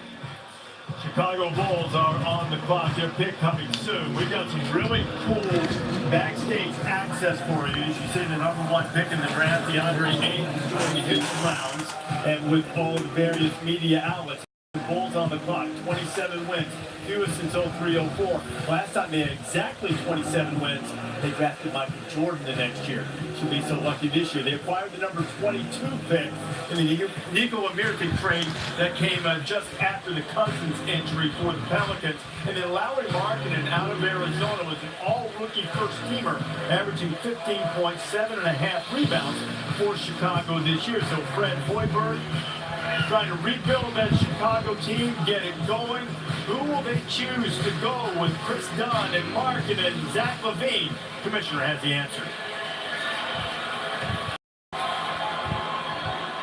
We have an early trade to announce. Here we go. The Atlanta Hawks trade the draft rights to Luka Doncic, the 3rd pick, to the Dallas Mavericks for the draft rights to Trae Young, the 5th pick, and a future first-round pick. And now, with the 7th pick in the 2018 NBA Draft, the Chicago Bulls select Wendell Carter Jr. from Duke University. A versatile big man for the Blue Devils, making the 3rd time that pair of Blue Devils taken in the top 10. Jahlil Okafor and Justice Winslow did it in 2015. Our buddy Jay Williams and Mike Dunleavy back in 2002. Both in the top 10. And Wendell Carter Jr. chose to go to Duke over going to Harvard. A bright guy. He was terrific this season and really accepted his role once Marvin Bagley III reclassified and joined Duke this year. So a couple of Blue Devils going, and this seems to be a really smart pick from Chicago, taking Wendell Carter Jr. I would not differ with that at all. Wendell Carter Jr. is an absolute workhorse. He is strong. He is an outstanding rebounder that always goes after Yeah, the ball. Yams, it's looking like Michael Porter to the Cavs. In the post, he's Well, look, if LeBron James stays, he's got Michael Porter Jr. He shoots 74% from the That's free throw interesting. line. They can step away and knock down a perimeter jumper. Very good with his back to the basket. Excellent feet, especially early on. He's got a turnaround jumper, jump hook, and a very smooth shooting stroke that will only get more fluid as time goes on. is not the most explosive player inside. He certainly is not as explosive as DeAndre Ayton or Marvin Bagley III, but he is really, really strong. He's tough to move around. Maybe a little bit of a question mark as to how mobile he is as a pick and roll. DeAndre Ayton was first, bro. It was Ayton, and the second pick was Bagley. And then Trae Young got traded, so Trae Young's gonna be out at number 3. Trae Young's the Hawk. It's an Atlanta Hawk. I agree with you. I do And then Doncic is with the Mavericks. Another Blue Devil, and that's Carlos Boozer, a guy who's very physical on both ends, doesn't shy away from any of that, makes a lot of non-step. That's crazy. That means Michael Porter Jr. gonna be a Cavs, bro. And I just love him. That's crazy. I love what they're putting together there. I like their backcourt with Dunn and Levine, and these two big guys, him and Markkanen, are going to play very well together. Wendell Carter Jr. going 7th overall. The guy who acted in high school. As you see Wendell's dad and Marvin Bagley's father embracing and celebrating after the 1 year at Duke, and it has paid off, both being taken in the top 7 of the draft. Wendell Carter Jr. is with Maria. Well, we just saw your dad. He's very emotional right now in the green room, and he played overseas in Puerto Rico, but his dream for you was... No, I'm with you, Ice. I'm with you. He need to be a Knick. I'm praying they don't take him. I am praying they don't take him. I'm praying right now. Like you said, went overseas, and it's like he's living through me. And just for me to be able to walk across the stage, it's like it's a presence with me in him. I know that you worked out for Chicago, and so what strengths of your game do you think will fit into their system? Just being a hard worker, coming in and do whatever they ask me to do. Just being the best rebounder, taking more shots, taking great picks for other players to get open. Just whatever I have to do to win. All right, so now you and Marvin Bagley are top 10 picks. What does it mean for a couple of Dukies to go in the same draft? It feels good. From the first practice when we first met each other at Duke, to now both walking across the stage at both top 10 picks is just an honor. All right, well, thanks for your time, Wendell. Thank you. Reese? And Maria, you see Wendell Carter shedding a few happy tears, and understandably so. Wendell Carter Jr. says he plans to get his degree. He's always been a terrific student. He acted in high school as well, a very well-rounded guy that goes to the Chicago Bulls. Cleveland Cavaliers are now on the clock, the 8th overall pick. And let's check out tonight's keys to success, brought to you by Kia. The Cavaliers have had some success with LeBron James, but as Woj joins us again, we're not sure what the future holds for Cleveland and LeBron at the moment. No, Cleveland's not, and they've been flying blind all season, not knowing what LeBron James will do in free agency. They're going to make their pick independent of whether they expect him to return or stay. They have been focused at the point guard position. One player atop their draft board leading in today, Alabama point guard Colin Sexton. Let's see what they do here. All right, we'll get that pick in just a little bit. Also, you wonder about how much Michael Porter Jr. will slide. Certainly his immense talent, if the medicals hold up, could be a cornerstone type guy, or perhaps a compliment to LeBron James if he stays, as Bobby Martin. Don't get Michael Porter. I'm praying. Do not get Michael Porter Jr. Well, you're right, Reese. He's got 4 options, and I think June 29th is going to be the big date for LeBron. He's got a $36 million player option. He can either opt in or opt out of his contract. If he opts in, I'm praying right now, man. Is the Chris Paul option. Remember last year, Chris Yo, Paul? I am praying right now, yo. I'm nervous, yo. Do not get Michael Porter Jr. Please don't. By June 9th, that is something to keep an eye on. He could also re-sign for Cleveland, 5 years, $205 million, or sign with a team like Philadelphia or Lakers. This is off the table, the sign and trade, if he does opt out of his contract by June 29th, just based on the hard cap restriction. But Reese, these are his 4 options, and we're going to find a lot more come June 29th. That will have a huge impact on what the Cavaliers choose to do. They are on the clock right now, just over 30 seconds remaining, and the pick is in. Who will Cleveland select? Let's find out right now from Adam Silver. With the 8th pick in the 2018 NBA Draft, the Cleveland Cavaliers select Colin Sexton. Let's go! Let's go! Yo, we getting Michael Porter Jr. Let's go! Let's go! Let's go! Oh my God! Cleveland Cavaliers. Colin Sexton had one sensational season in Alabama. Helped the Crimson Tide win its first NCAA tournament game since 2006. He is extraordinarily tough and competitive, and he's the guy who raised the energy every time he stepped on the floor, and now he'll have to take that type of energy to the Cavaliers. Well, Colin Sexton, Reese, is an aggressive, ball-dominant point guard, and you called it. He's a fierce competitor. I think he may be the most competitive player in this entire draft. He is quick. Colin Sexton to the cast. This means Michael Porter Jr. is going to fall in our laps. I can't believe it.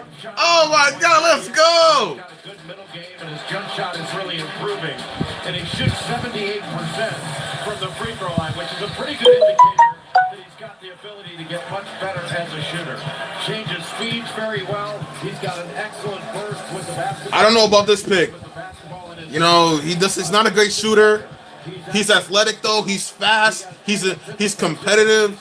But can you build a franchise around Colin Sexton though? And if a 3-on-5 game breaks out, I'm taking Colin Sexton. In this building, he went 3-on-5 against Minnesota, scored 40, and almost won the game, just about single-handedly. Talked about his transition ability. He's a worker. He competes. He attacks. And he's a fighter. That may be his best attribute. He will fight you start to finish. Now, I'll tell you a guy I had the pleasure of playing with when I was with the Clippers that he reminds me of, and that's Eric Bledsoe. Very athletic. You think so? Very, very good. I mean, they say Eric Bledsoe. I can see Eric Bledsoe. I like Eric Bledsoe a lot. He's a bull. And I see a lot of Eric Bledsoe in Colin Sexton. And Colin Sexton going to the Cavaliers. Now time for looking ahead.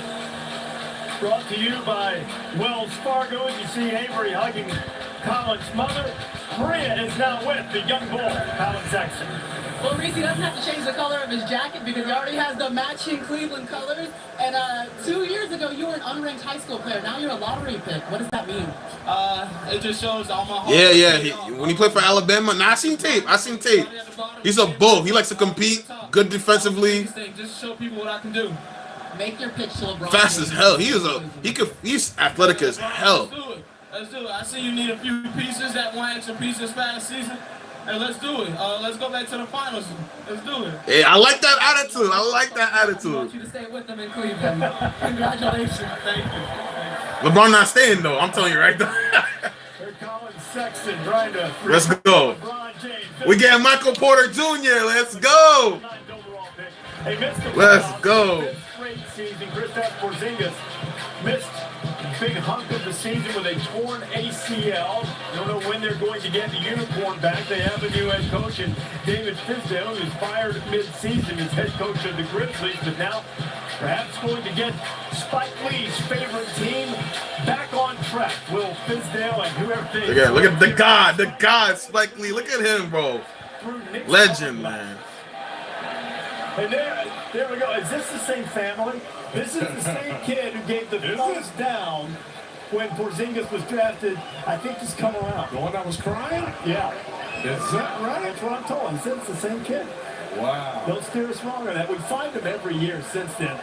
You know, because we don't want to be the only people who have it pointed out incessantly. Nah, Yams, I'm good with Kevin Knox. I want Michael Porter Jr. I want Michael Porter Jr. Look at the Knicks here and what's left. What would be a good move for New York here? Well, I mean, I keep looking at Michael Porter Jr. Yeah. I mean, his talent level's undeniable, but if the medical's not good, I don't see why you would take him at this spot in the draft when you wouldn't take him a couple spots earlier. One guy I wouldn't overlook here is Kevin Knox from Kentucky. He's a really talented player that's a big-time scorer, and I think has been undervalued in a lot of the mock drafts that I've seen. I wouldn't be surprised to see him go higher than we've valued him, and certainly than I have. I have him rated 15. I'll be fine with Kevin Knox. He's okay. He can go down. I mean, that's how good, that's how talented he is. Yeah, I like where you're going right there. One thing I like about the Knicks, one, their front office, great position with Scott Perry. I love who they hired as a head coach. They're on the right path to coming back and being a very good organization. I love Knox. I really do. I think, to me, they can, any position other than Porzingis' position, you can upgrade at the spot. Right. They have the ability to do that. So you really can't miss right here, but they need somebody that can impact the game as we know it right now. They took Frank Ntilikina last year with the 8th overall pick, if memory serves. Could you see them going Shea Gilgeous-Alexander here? If Nah, no. Maybe No. not the guy they want running the show. Well, like I said, I think you can go any way you want. I don't think we need a point guard like that, though. You know what I'm saying? Give Frank some time. He could be an all-star, but very solid pro in this league. They did a good job with that, but you know they also brought Moutier on board, so they got a lot of point guards in it. They can kind of mix and match, but any position other than Porzingis, you got to feel like it's an upgrade. Next guy on my list is Mikal Bridges of Villanova, followed by Shea Gilgeous-Alexander. Well, Philadelphia's next. A lot of the mocks have had Mikal Bridges going to the 76ers, staying in the city of brotherly love. Could the Knicks swipe him here with the 9th pick? Let's go. The Carl's hype. I'm hype. With the 9th pick in the 2018 NBA Draft, the New York Knicks select Kevin Knox. Oh, what? Ah! What? Oh, that's so frustrating. Get Michael Porter. What? That may just be a good luck move now. I think it's wishful. That hurt. That hurt. I'm tearing up right now. That hurt. Kevin Knox in a couple of years might regret it. He compared him to Jason Tatum in terms of the way he can mature and get better. You know, his dad was a football player. I'm gonna give it a shot. I'm gonna give it a shot though. I'm gonna give it a shot, but man, like we had Michael Porter Jr. in our hands. Oh my God, this kid put in no work in Kentucky though. That's what's frustrating. Like, pull up off the dribble. He moves very well without the ball. He's got a really good feel. Like, don't get me wrong, Kevin Knox is a good player, but he put in no, like, oh my God, man. He wasn't like that great at Kentucky. In football, but I think damn, that's frustrating, dog. I thought he was a little bit sleepy earlier in the year, but he had 34 against West Virginia. Was a superstar. That's what I said. He's the man. He's really. So we got Tobias Harris. We got Tobias Harris, dog. Oh my God, man. No, Tobias is nice, but it's like you don't win with that, bro. To me, if he wants to, it could be, very high potential for being a two-way player in the game. And I love his maturity on the floor for his age. Damn, man. Goes 9th overall to the Knicks. Now dating back to his time. Yo, time out. Hold up. Yeah, hold up. Damn, man. I'm frustrated, man. We gotta talk. Hold up. Oh my God. Now here's the thing. I'm not mad. Knicks fan, by the way, you already know. I'm not mad at the pick. Instead, you get a lesson. But Michael Porter Jr. has a higher ceiling, bro. Like, damn, bro. Shit. I've actually heard them saying that they want Porter, but how do you feel about that? You like that, right? Yeah, I like that. That's motivation. A lot of the city wants Porter, but I'm ready to work. I'm ready to get to the organization and try and win some games. Tell Knicks fans what they're getting in your game. I mean, you're getting an all-around type of player. I'm very versatile. Coach Vizda is a player's coach. He's going to use me around the court. I'm really looking forward to it. I mean, he loves players like me, players that really can do pretty much everything. And so I'm really looking forward to it. Now, Kevin doesn't turn 19 until August, so you're the second youngest player available in this draft. How do you see your game growing over your career? I think that's to the advantage of mine. I mean, I'm just going to keep getting better and better. I'm only 18. I got a lot to learn, so. I'm hip, Yams. I'm hip. I think Miles Bridges is low-key better, bro. I would have. Oh, I'm so frustrated, dog. Go introduce yourself, young man. Definitely got to introduce myself to Spike Lee, courtside every game. Spike will let him know what he wants. He's not shy on the sideline for sure. Philadelphia's on the clock. 76ers. All right, hold up. We gotta talk about this, man. I'm frustrated. In the NBA. Ben Simmons. Damn, bro. Wait, hold up. We'll go back to the rest of the job, bro. Damn, man. I'm kind of. Oh, man, dog. Kevin Knox is a decent player, but Michael Porter Jr., I know he got injuries, right? But he's got a higher ceiling, bro. This is a 9th pick. You're not the chances of you getting a superstar at the 9th pick is not high. Porzingis is the star right now. He's hurt. Getting Kevin Knox is not gonna, it's not gonna set the world on fire. So you gotta go and take a risk. You gotta go and take a risk. You gotta get Michael Porter Jr. I know he's hurt. He's injury prone. But what if he's healthy? What if he's healthy? You got a future all-star, bro. Kevin Knox is a good guy. He's a Tobias Harris. A Tobias Harris is not gonna win you a championship. Tobias Harris is gonna be a nice fourth option on a championship team. We're nowhere near a championship team. But I'm just so frustrated because it's like we're on a good path. We're not going to win a championship anytime soon. But we got Frank, who's a good point guard. He's getting better. Porzingis is coming back next year, like in January, February. Getting to Kevin Knox is like, it's like getting like I said, a Tobias Harris. Right now, we're not in a position where we can just get a Tobias Harris and be okay. Let's go for it. I'm back. Sorry about that connection. When Michael Porter Jr. is healthy, he's already going to. He didn't even pick it. I'm hip. Thank you, JP.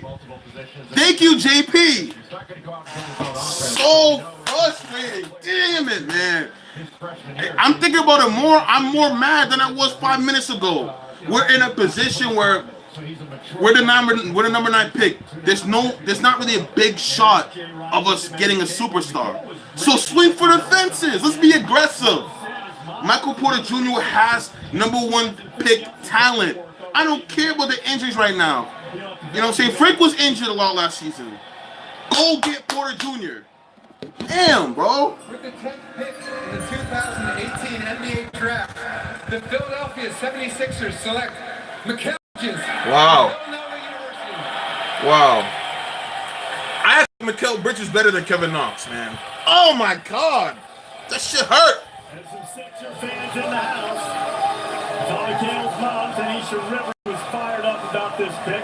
Since 2008, Dante DiVincenzo's college teammate, waiting to hear his name called. Since 2008, Bridges is the 9th 4-year college player to make it into the top 10. He continually improved. He was a 3rd-team All-American last year, as Jay mentioned, a 2-time national champion. It comes out of the culture, Jay, that you have referred to as the Mikal Bridges. One that would seemingly really prepare you for pro life. Yams, if Michael Porter goes to the Warriors, I'm gonna drink bleach, bro. I'm gonna drink bleach, man. I'm hip, JP. I'm putting it down. We gotta talk, bro. I'm sorry. I'm pissed. Congratulations to Mikal Bridges, but we gotta talk, bro. Like I said before, we have the number 1 pick.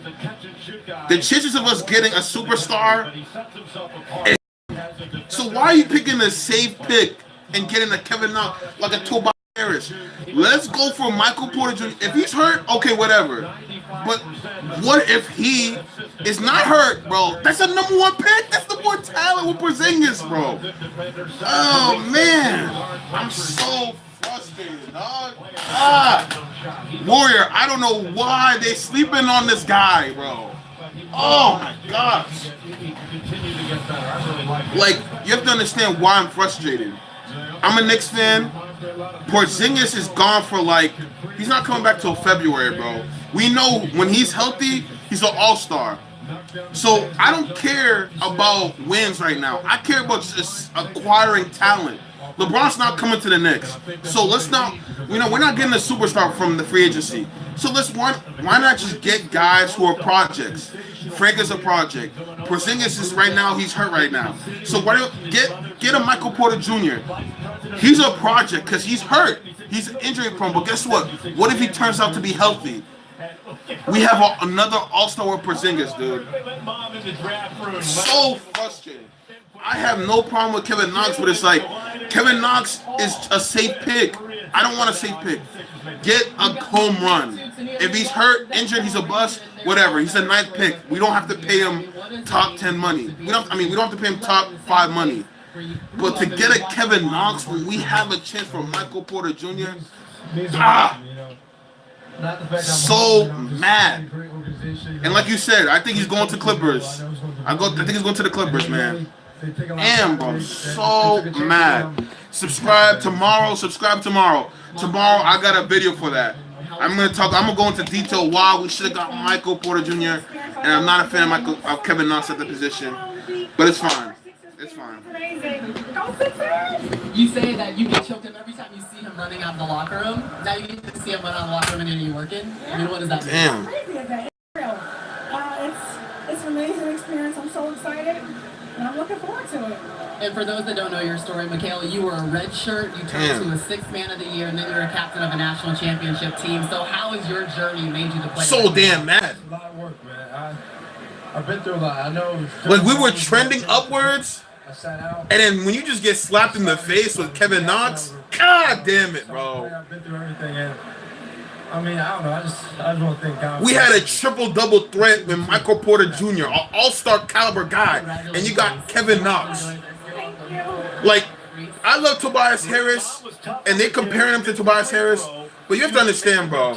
You know, Tobias Harris is not an all-star, bro. He's just a good player, bro. We just got a good player. I'm so frustrated, man. I would have been fine with Mikal Bridges, bro, to be honest with you. This is so frustrating. Much more to come in our coverage of the draft. The #1 pick, DeAndre Ayton, will join us on the set. Also, we'll talk with Jazz, Donovan Mitchell, David Robinson, and Vince Carter, and Trae Young and Dante DiVincenzo are wired. You'll hear what their draft night is like.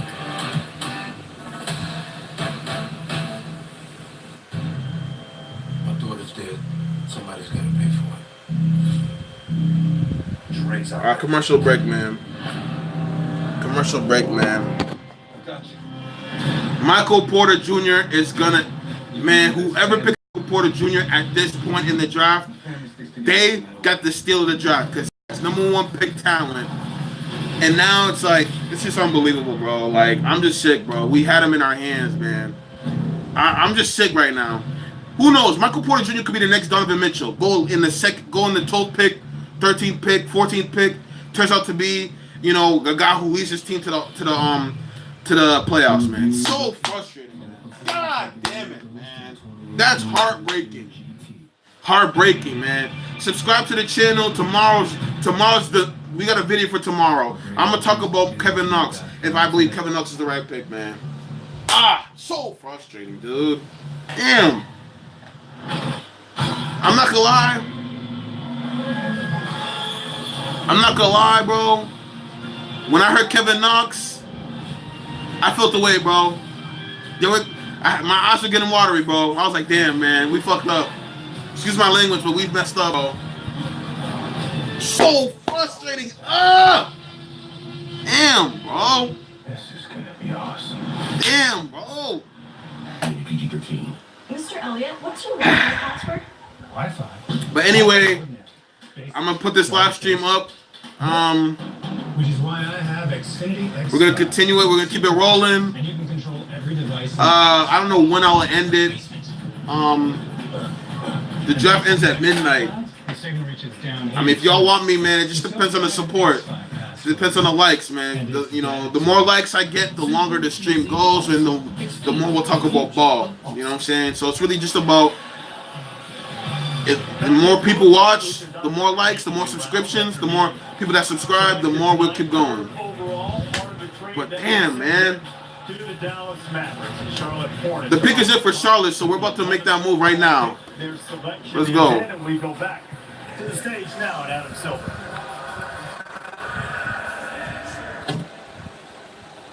The 11th pick in the 2018 NBA Draft, the Charlotte Hornets select Shai Gilgeous-Alexander. Wow. He's a project, but I really like him. I really do like him as a player.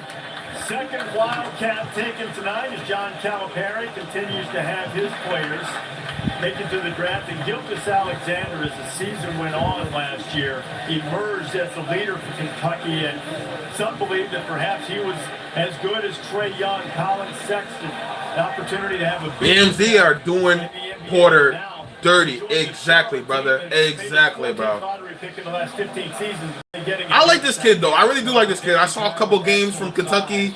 I saw him against Kansas State in the Sweet 16 or like second round.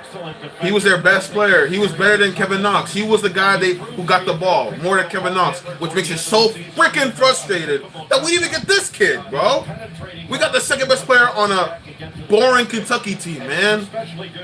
Damn, bro. Over his last 10 with Kentucky, averaged over 19 points per game, shot over 50% from three and 85% from the free throw line with just under 7 assists per game. So he continued to get better and better, but with his physical profile, I don't know, JP, man. Michael Porter Jr. should have been to 7. Should have been 7th. A disruptive defender. And he's also a high character guy. He's a great kid, a Canadian kid that came in. He was on the bench. He came off the bench early behind Quade Green and then became a starter and their best player at the end of the year. Exactly. He was their best player. So you can tell I'm pissed off when we got Kevin Knox instead of this kid. Because Kevin Knox fell asleep during the season. Video tomorrow talking about this, man, because I'm so frustrated. Damn. He's the 11th overall pick, going to Charlotte, trying to lift them as the Hornets. All right, let's discuss, bro. Clippers are on the clock. They got the 12th pick. Do you think Michael Porter will fall here? I want to know what y'all think. Damn, Kevin Knox is number 9, man. Going to the Knicks, and now his teammate Shai Gilgeous-Alexander. I'm not gonna lie, man. There's a couple tears falling down right now. I'm sad. We screwed up. There's John might be on the move. We check in with Woj. Woj, what are you hearing? Yeah, Charlotte has agreed to a deal to send Shai Gilgeous-Alexander to the Clippers.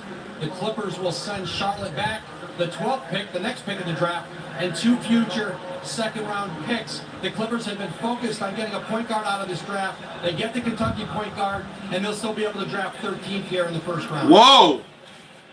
The Shea kid from Kentucky is going to Los Angeles. He's going to the Clippers. That trade goes through, and the Kentucky point guard, who perhaps is not going to be on the East Coast, but rather headed west, is with Maria.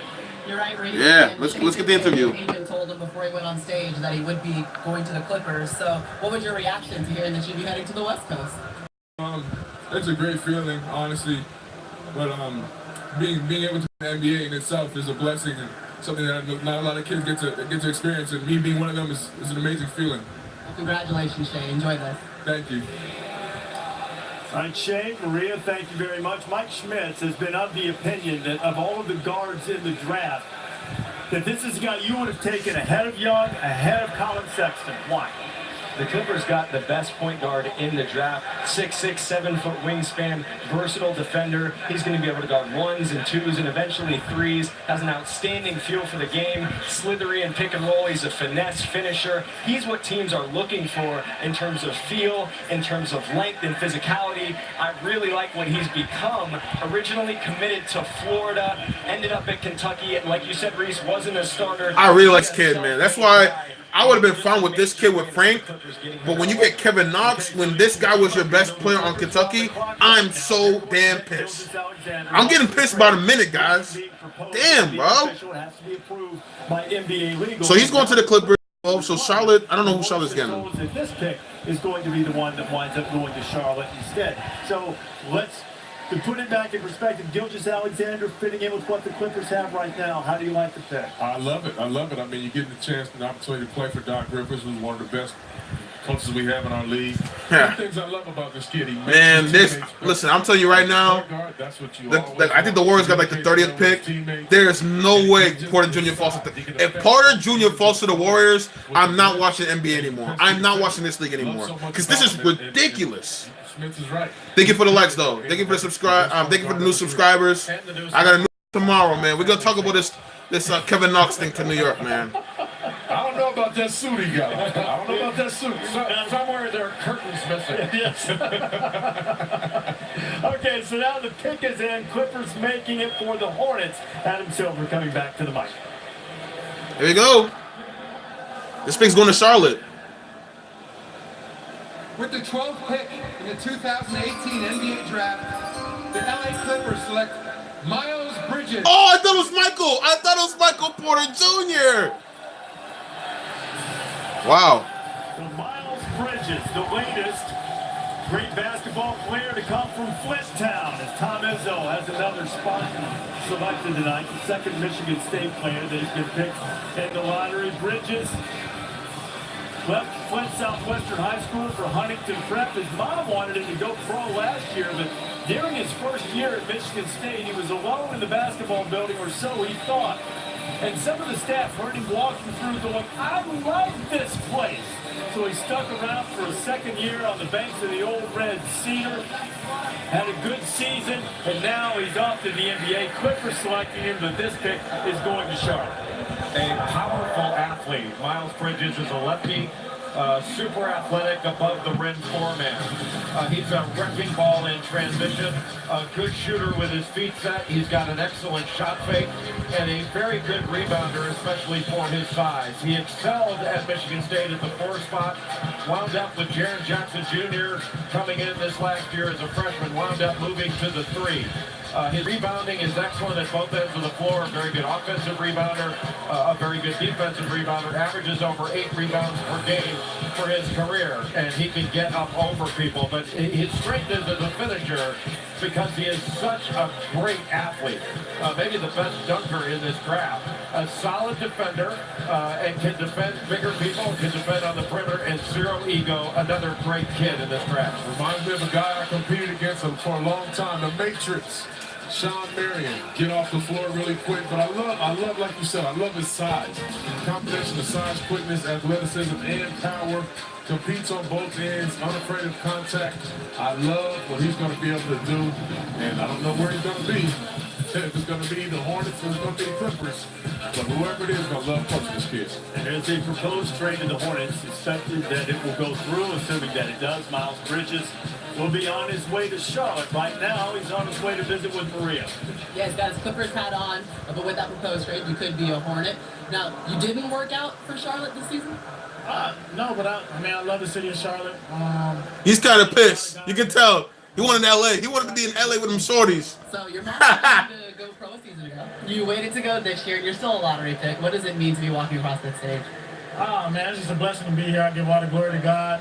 All the thanks to my mom. A shout out to Flint. I'm just blessed to be here.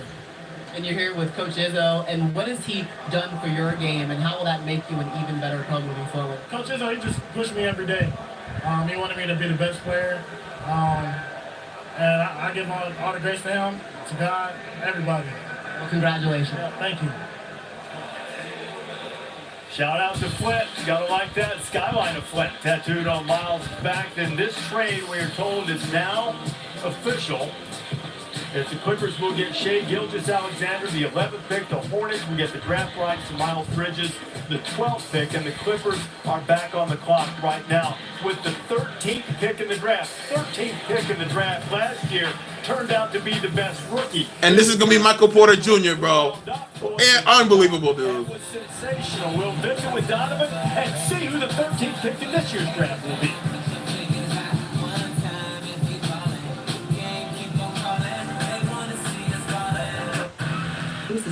Wow, unbelievable, man. I prefer a hat.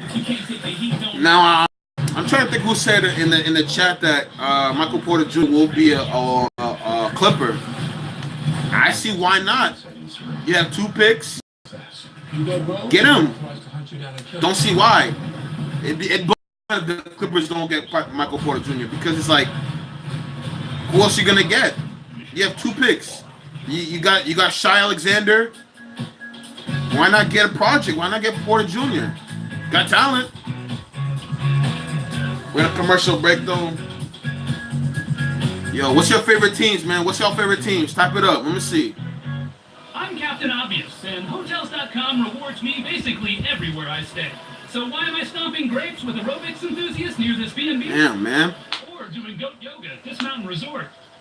Or treating a destination wedding to the sweet sound of Chicago Bulls. Oh, we got a Bulls fan here. Warriors. What's up? What's up? What's up? I'm a Knicks fan. Just have my heart broken right now. It's cool. Bulls fan, you got Wendell Carter Jr. Congratulations, man. He's gonna be a nice player. What do you think about Wendell Carter?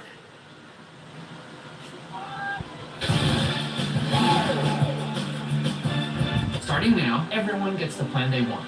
Gets the unlimited. I saw Warriors, I think, right? Who's a Warriors fan? Who's a Warriors fan? One family can now get different unlimited. I get it. Oh, there it is. $40 per line on the network you deserve. Cheesy grooves, deep flavor. Let's see the talk guys. Grooves like deep. Okay, we got Lakers.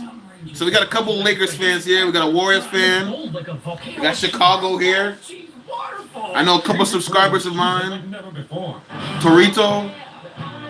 Yeah, I thought you were getting Michael Porter Jr. too. Welcome, join the club. I thought I was getting Michael Porter Jr. They're saying that Michael Porter Jr.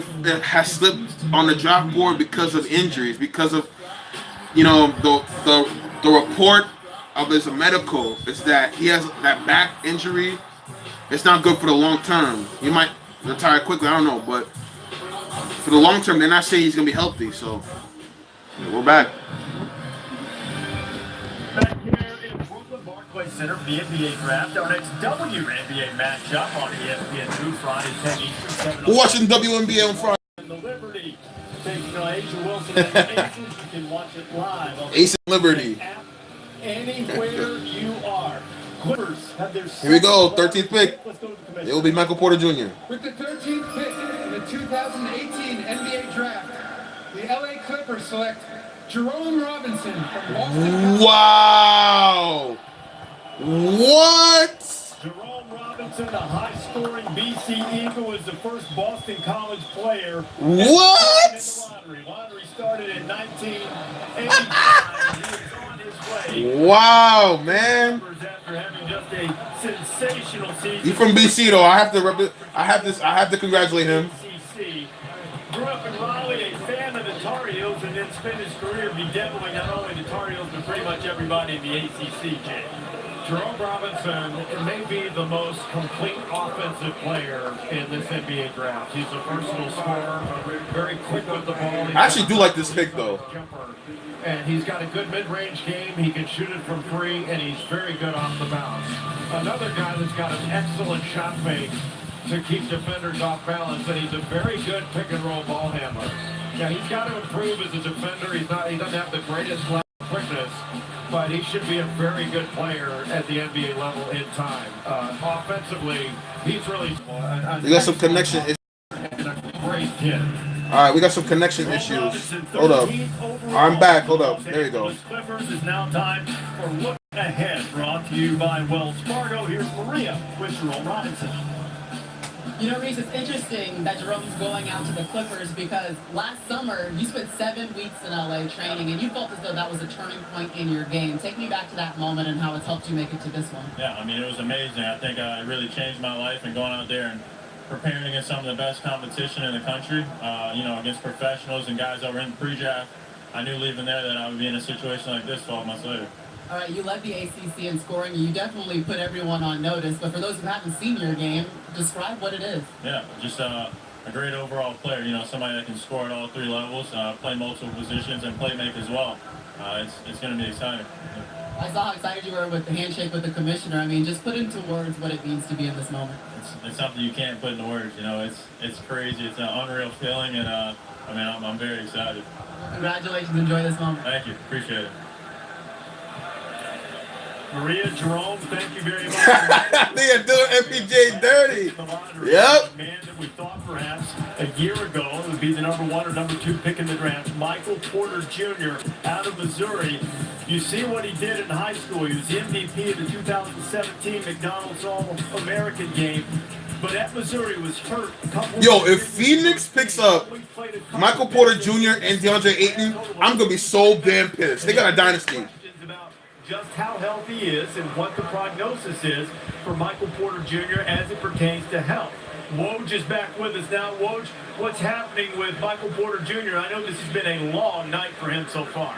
Yeah, and Denver is his best chance to get it's his final chance to be a lottery pick. They have been poring over medical information all day in Denver.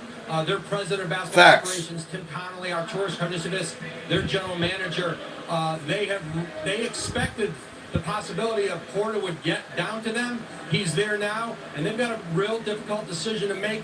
What intrigued them all along, tremendous upside talent. It could be a value for them at 14. We'll find out. They do need a small forward. He's a small forward. This is a good pick. In the West, just missing the playoffs. They won 6 games last year and didn't make the playoffs. Need a guy that can get them over the hump. Of course, everything depends on the medical. If Denver does decide that they are willing to take that risk and Porter can be something close to his potential, what does this do for Denver? I think it does a lot for Denver. If they even feel any way possible that he can get back to 100%, he's worth the gamble. I mean, Denver is absolutely a fantastic young team. I think the 3 spot where I see Michael Porter Jr. being there is where Wilson Chandler plays. That's an area where they could use him at. Great shooter, can make plays, and if he's healthy, could very well be the best player in this entire draft, Jay. He may be the best offensive player among the big guys because he is the best shooter among big guys, and he's got the offensive ability of a number 1 overall pick. He may have been the number 1 overall pick if the draft were held a year ago when he was coming out of high school. But if his medical isn't right, and if he's unable to play, I'm not sure it matters whether he's taking 14, 20, 16, 2, whatever it is. You can still get value at 14. You better be sure that he's going to be able to play even at 14 to make sure there's value, even though he'd be a steal at 14 if he's healthy. But Jay, what if he can't play this season? Similar to a Embiid situation. Does he have the kind of talent that you can gamble on? Yes. I mean, but that's the thing. If long-term he's going to be healthy, sitting out a year doesn't mean anything. Would you take him as a sophomore? Get him now, he sat out a year. Of course you would. Absolutely. But the question is his long-term health, and that's sort of the issue. That's why I would have gotten him, New York. Just for argument's sake. Damn, man. Situation, who cares? Like, for us Knicks, who cares, bro? Porzingis is out for next year. So get this kid, let him rest for a year, and then they both come back, and we win, man. God damn it. Michael Porter Jr., Adrian Wojnarowski reported yesterday that, they were playing some of the medical records, keeping them close to the vest. There were some that believed that maybe the medicals didn't look as daunting as Joel Embiid's. And you look at Embiid now and the way he's playing, but as several have pointed out, he did miss a couple of years, and that's not necessarily a chance that you always want to take if you're afraid that's going to be the situation with a guy that you're taking 14th overall. Yeah, it can be tough, but you also look at a guy like Lonnie Walker, when you talk about Denver. I trust what they've done. I mean, Tim Connolly and Arturas, they've done a terrific job of drafting young talent, not just overseas and Europe guys, but guys here too. With Gary Harris there last year, I trust what they'll be able to do. I'm interested to see because they're a team that, in my opinion, is really ascending in that Western Conference. All right, so Denver, the clock has expired. We'll find out what they're going to do coming up in just a little bit. There's Lonnie Walker, the 4th, the explosive wing guard out of the University of Miami. Lonnie had to deal with some injuries in the early part of the season. Took him a little while during the college season to get up to speed. Dante DiVincenzo checking his mentions, as is everyone else. Hey, you guys talk to each other. Be in the moment every now and then. Dante, the most outstanding player in the Final Four of the national champion Villanova Wildcats. Another good player, Zaire Smith of Texas Tech, who's one of the most athletic players, if not the most athletic in this draft. Aaron Holiday of UCLA is available. So there are talented players available in the middle of this first round.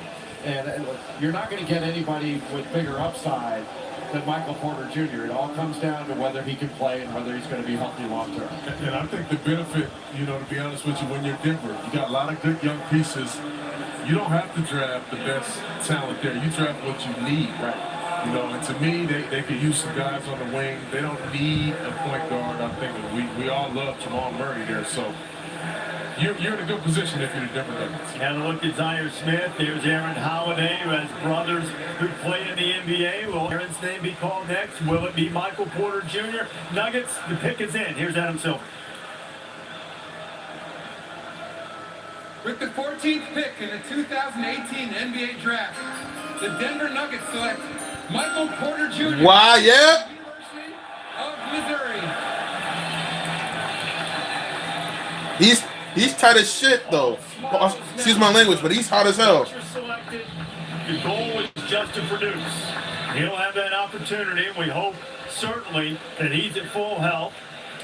As you probably know, lower back surgery in late November. At that time, prior to the surgery, he was listed by our Jonathan Givony as the second overall pick.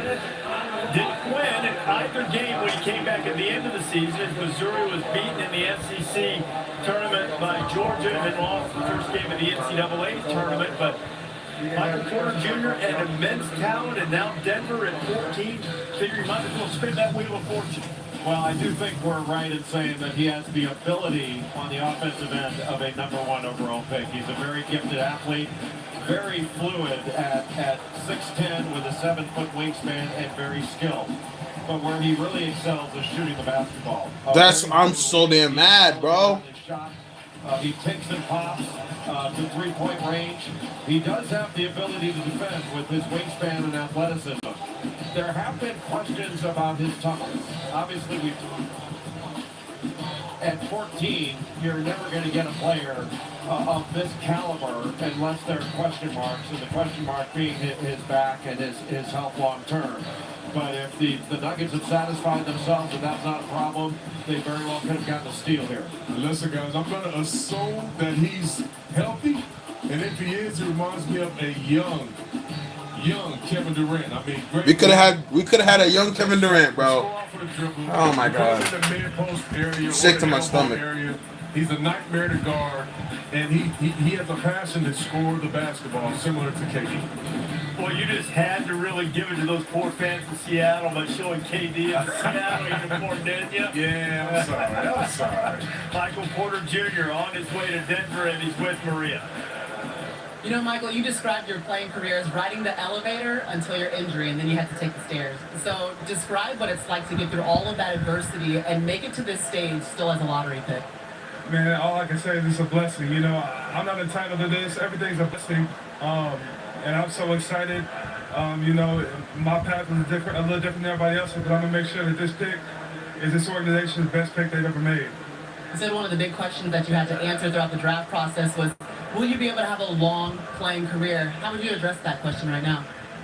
I have no concerns, man. I'm just happy to be for them. We back. You know, I'm a player, you know, that can do it all. I think when I'm on the floor, you always have a chance to win. I'll never disagree on the floor, and you know, I'm a winner, and I'm gonna help this team win. Is it your expectation to play next season and in Summer League? That's my expectation. You know, I'm feeling good, and you know, it's just giving me extra pep in my step, so I'm feeling good. All right, well, congratulations. All smiles down here now, Reese.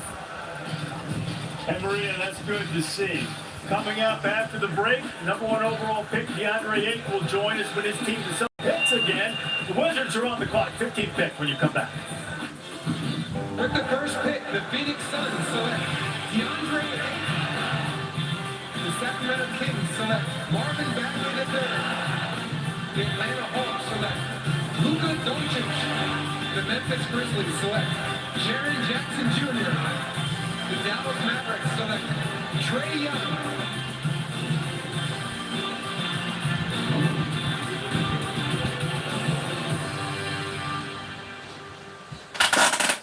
Unbelievable, dog. Unbelievable. Hold up.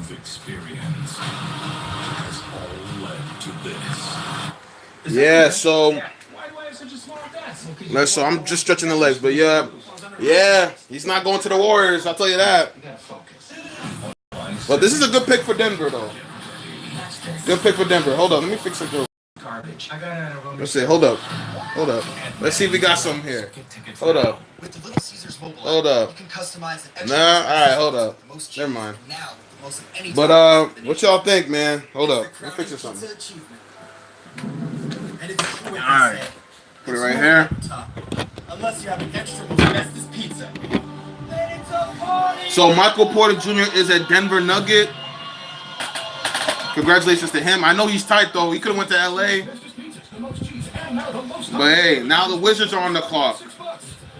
24 on the clock. He pushes down court, splits the defense. Look at that. Give us a thumbs up. Subscribe to the channel. New video tomorrow. We're going to talk about the draft.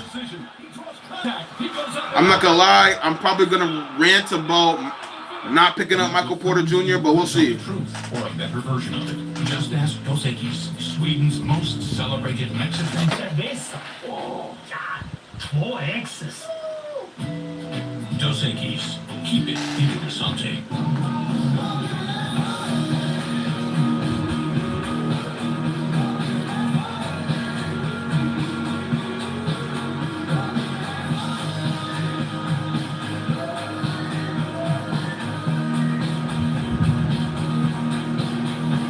The XT5 reviews are in. Current GM lessees get this low mileage lease on this Cadillac XT5 from around $359 per month.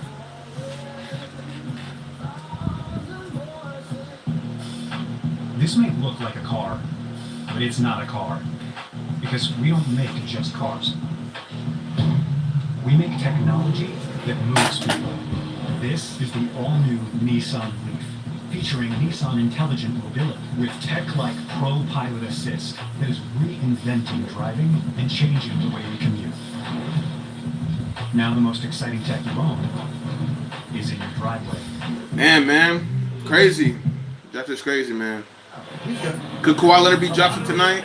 Wait, but you don't have to pick in the lottery to get a gem. Since 2010, Eric Bledsoe was picked 18th overall. Avery Bradley, 19th by the Celtics. He's had a sensational career.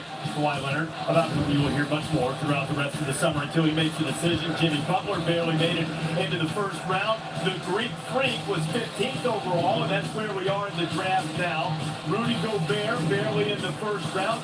Kyle Kuzma after his draft combine sensational.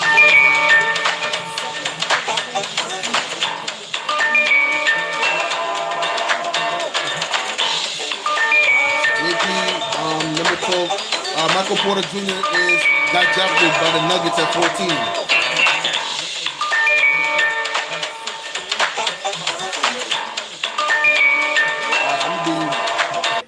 I'm gonna be back in like a minute. Now, Aaron Holiday has not been taken yet. He is not. He's still on the board. All right, I'm gonna be back in like a minute. I'm gonna use the bathroom real quick. All right. In this second half of the first round, Wizards have a pick now. Adam Silver on the way. Hold up. We have another trade to announce. The Charlotte Hornets trade the draft rights to Shai Gilgeous-Alexander, the 11th pick, to the LA Clippers for the draft rights to Miles Bridges, the 12th pick, and 2 future second-round picks. And with the 15th pick in the 2018 NBA Draft, the Washington Wizards select Troy Brown Jr. from the University of Oregon. Troy Brown, not here tonight, but an all-freshman team, honorable mention player in the Pac-12 this past season, JB. Troy Brown Jr. is another guy who has long arms, 6'10 and a half wingspan. He's really versatile. He can do it all. He knows how to play at very good skill level. He passes it well. More of a right-hand driver that's pretty good in pick and rolls. He improved his shooting throughout the course of the season under Dana Altman, and a solid defender. I wouldn't call him super athletic on the NBA level, but a good athlete. And he needs to improve his efficiency, but his versatility is really his calling card. He does everything pretty well. To me, it reminds me a lot of Andre Iguodala, Swiss Army knife. Can do it all out there. Is not going to be a high-volume shooter. Will defend, will make other guys better. I think this is a very good pickup for this team. Troy Brown Jr. played point guard until his senior year in high school, had a growth spurt, got to improve that shooting, but certainly a coveted player and 15th overall pick by the Wizards. The Phoenix Suns, who had the #1 overall pick, are back on the clock with number 16. It was the worst kept secret in all of basketball that DeAndre Ayton was going to be the #1 pick in the draft. Even though you knew it was going to happen, DeAndre, what was it like in the moments right before your name was called? I mean, once the commissioner came up to the podium, I already knew, like, okay, this is about to happen. Whatever happens, happens. And so, I mean, he didn't hold it back. He just said, you know, he said we understand. He called my name right away. I looked at my mom, I saw my auntie's reaction. I just knew, like, okay, it's there.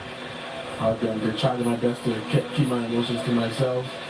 And when I shook his hand, that's when all my emotions started to kick in. And I just tried my best to hold it in as much as possible. But I was really proud of his dream. Do you think of yourself as an emotional guy usually?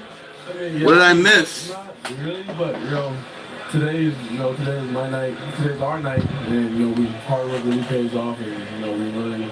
This is what success means. But once we we're in the NBA now, and our hard work has just begun. All right, now, some people think that once you get drafted, that your work is over, except maybe stopping by to see us. That's not at all how it's been. You gave the #1 signal, and then you were off being pretty busy from that point forward, right? What's it been like since then? I mean, it really took my mind from this night, and it really got me going on how the NBA works. There's a lot of media, a lot of exposure. You always got, no matter if you don't want to do it, you want to do it, you still have to do it. That's your job now. It's a part of your life, and I learned that. I learned how to speak more proper, and just really have the best attitude possible. First of all, congratulations, young pup. They're gonna be calling you Brooks, so get used to it. But I'll say this: I've seen a picture of you and your mother right there. All right, so YouTube just hit me. They said that they found some copyrighted things with my stream, so I won't be able to necessarily film the screen anymore. Well, I'm gonna be here till the first round. So we're gonna see. You really try to ignore the noise. She's a prayer warrior. She prays a lot. I'm playing on the court, and she's keeping faith. And back home, I'm representing the whole nation. In my jacket, I have Nigeria, Jamaica, and the Bahamas. I'm not only a Bahamian, but I'm also Nigerian and Jamaican. I'm representing the whole. I'm kind of tight, man. We still got Michael Porter Jr. And I want to give back and do all the camps, do stuff that those players that came to the Bahamas, how they inspired me. I want to do the same as well. DeAndre, we talk a lot about the new NBA being a perimeter-oriented game. Do you think with your skill set, your size, your athleticism, that you can be a dominant big man and take the NBA a little bit more toward big guys again? Most definitely, but I'm never going to change the game to where I have to kill my time falling in love with the jumper. I just want to stay down low and, be as dominant as possible in the game, in every game, to stay down low and then stretch the floor later on in the game. Like my coach used to say, if it's not broke, don't fix it. I'm going to stay down there, be dominant, especially on the glass, and be the best two-way player I can possibly. What do you think, DeAndre, about the maybe some mild criticism saying, well, does he block enough shots? Do you see yourself as being an elite rim protector in the NBA? Most definitely. I haven't had the exposure in college to really guard big men or, the big men that I guard haven't really touched the ball or really do what they're supposed to do. I guard a lot of guards. Coach Miller really I can really slide my feet, so I've been guarding guards for the whole season, so I really haven't had that experience and exposure to really be down low all the time. Dusan Restrict had down low and I had the perimeter. So, I'm sure Coach Igor will really teach me how to do verticality and all those type of things. DeAndre, we're going to take a look at the depth chart in Phoenix right now. The Suns are on the clock. The Suns are on the clock right now. Who you like for him to pick to play with you right now? No, it's going to be a surprise, just like I was surprised for me. Do you have a suggestion? I don't know who's up right now. Aaron Holiday.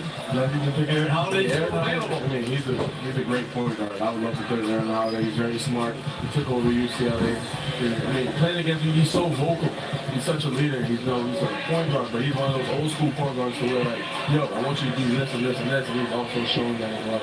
We were waiting on the pick to come in, and I briefly told the story of your dad taking you to work with him when you were a kid. And you lasted a week, and you got enough money to go to basketball camp? Yeah. You think that investment has paid off pretty well? That was the best investment I've ever had. I didn't want to go at first. My mom wanted me at the house. She said, you need to go work at that to register for this camp. And here I am today. I can't really open up the biggest opportunity in front of me. So what do you anticipate? What goals have you set for yourself? Really just listening to every veteran as possible. Guys who came before me, having the most respect for them, and bring the best work ethic and bring my work ethic to the next level. College is another thing, but this is a grown man's game, and there's a lot of superstars in this game, and I need to learn the tricks and trades and be on the veteran's wing And we know this game to the back. So to be a veteran, you need to be able to handle the media, as you said. So the pick's in. But how about if you throw it to Commissioner Silver now and find out who your teammate's going to be? I don't know. All you got to do is say the pick is in. Here's Commissioner Silver. I mean, hopefully it's on holiday. All right. Here we go. Let's hit DeAndre's right.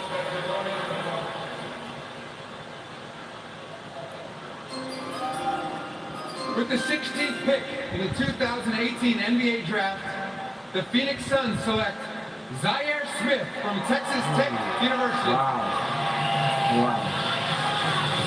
Defensive player. Okay.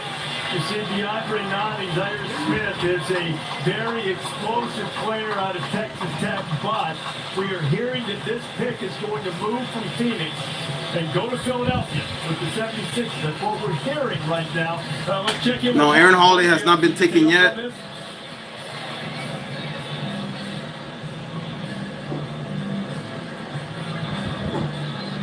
Guys, Philadelphia has traded the rights of Mikal Bridges to the Phoenix Suns for Zaire Smith, who's the 16th pick in the draft.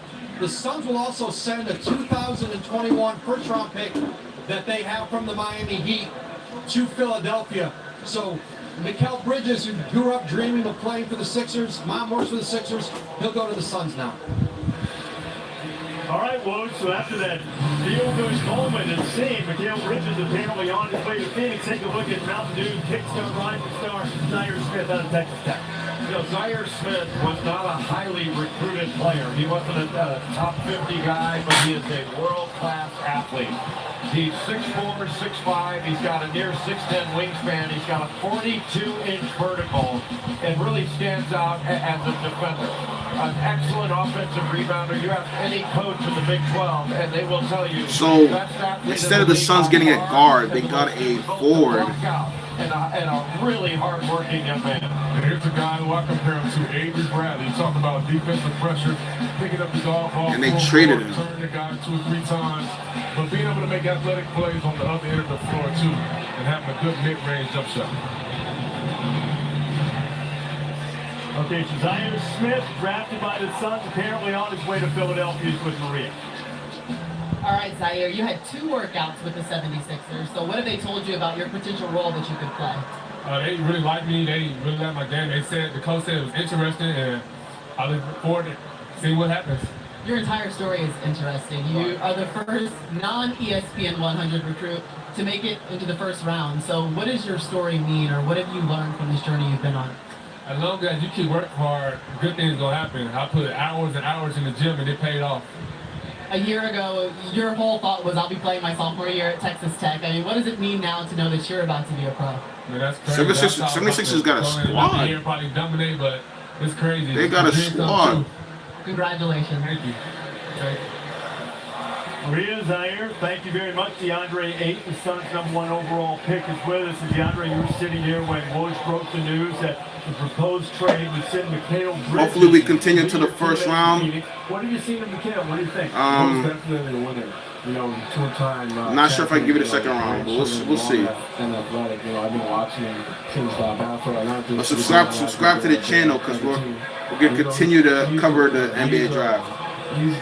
I'll say he's the. We got a video tomorrow. You know, being so long and really stretch out the floor like that is just really crazy. And the way how he shoots the ball at that, with his size, is amazing. It's really deadly.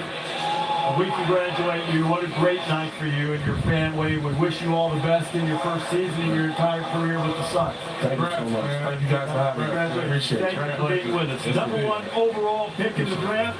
Big fella from Arizona staying in the desert. Still to come on our coverage, not far away from the Spurs being on the clock. They've got all kinds of drama with Kawhi.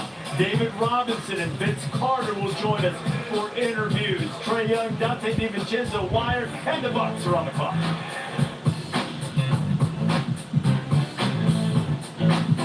Okay, that's a one-piece bread. $5. Pie. Sixers low-key building a squad. They got this kid Zaire Smith, defensive specialist. Also $5. Boston, you better watch out. Sixers are building a squad. You get LeBron in there. This is a story about But even without LeBron, I don't think they need LeBron. And it's also Embiid. a story about people. Simmons. People who rely on us every day. I like Fultz. I still like They're Fultz. handing us more than mail. I still like They're handing Fultz. us their business. And while we make You know what more I'm saying? e-commerce So- deliveries to homes than anyone else in the country, we Well, never you know, forget put that likes up, put those likes up, subscribe. our business. The United YouTube States said they Postal detected Service. some copyrighted claim, so I'm gonna have to lay low, film the screen. But I got the volume all the way up right now, so just be with me. You know what I'm saying? We're gonna react to the first round. Thank you for staying. Thank you for liking. Support us. Thank you for subscribing. I appreciate all the love. You know what I'm saying? The Milwaukee Bucks are now in the club with the 17th pick. Much better. There it is. Boost makes it easy to switch. Switching makes it easy to save.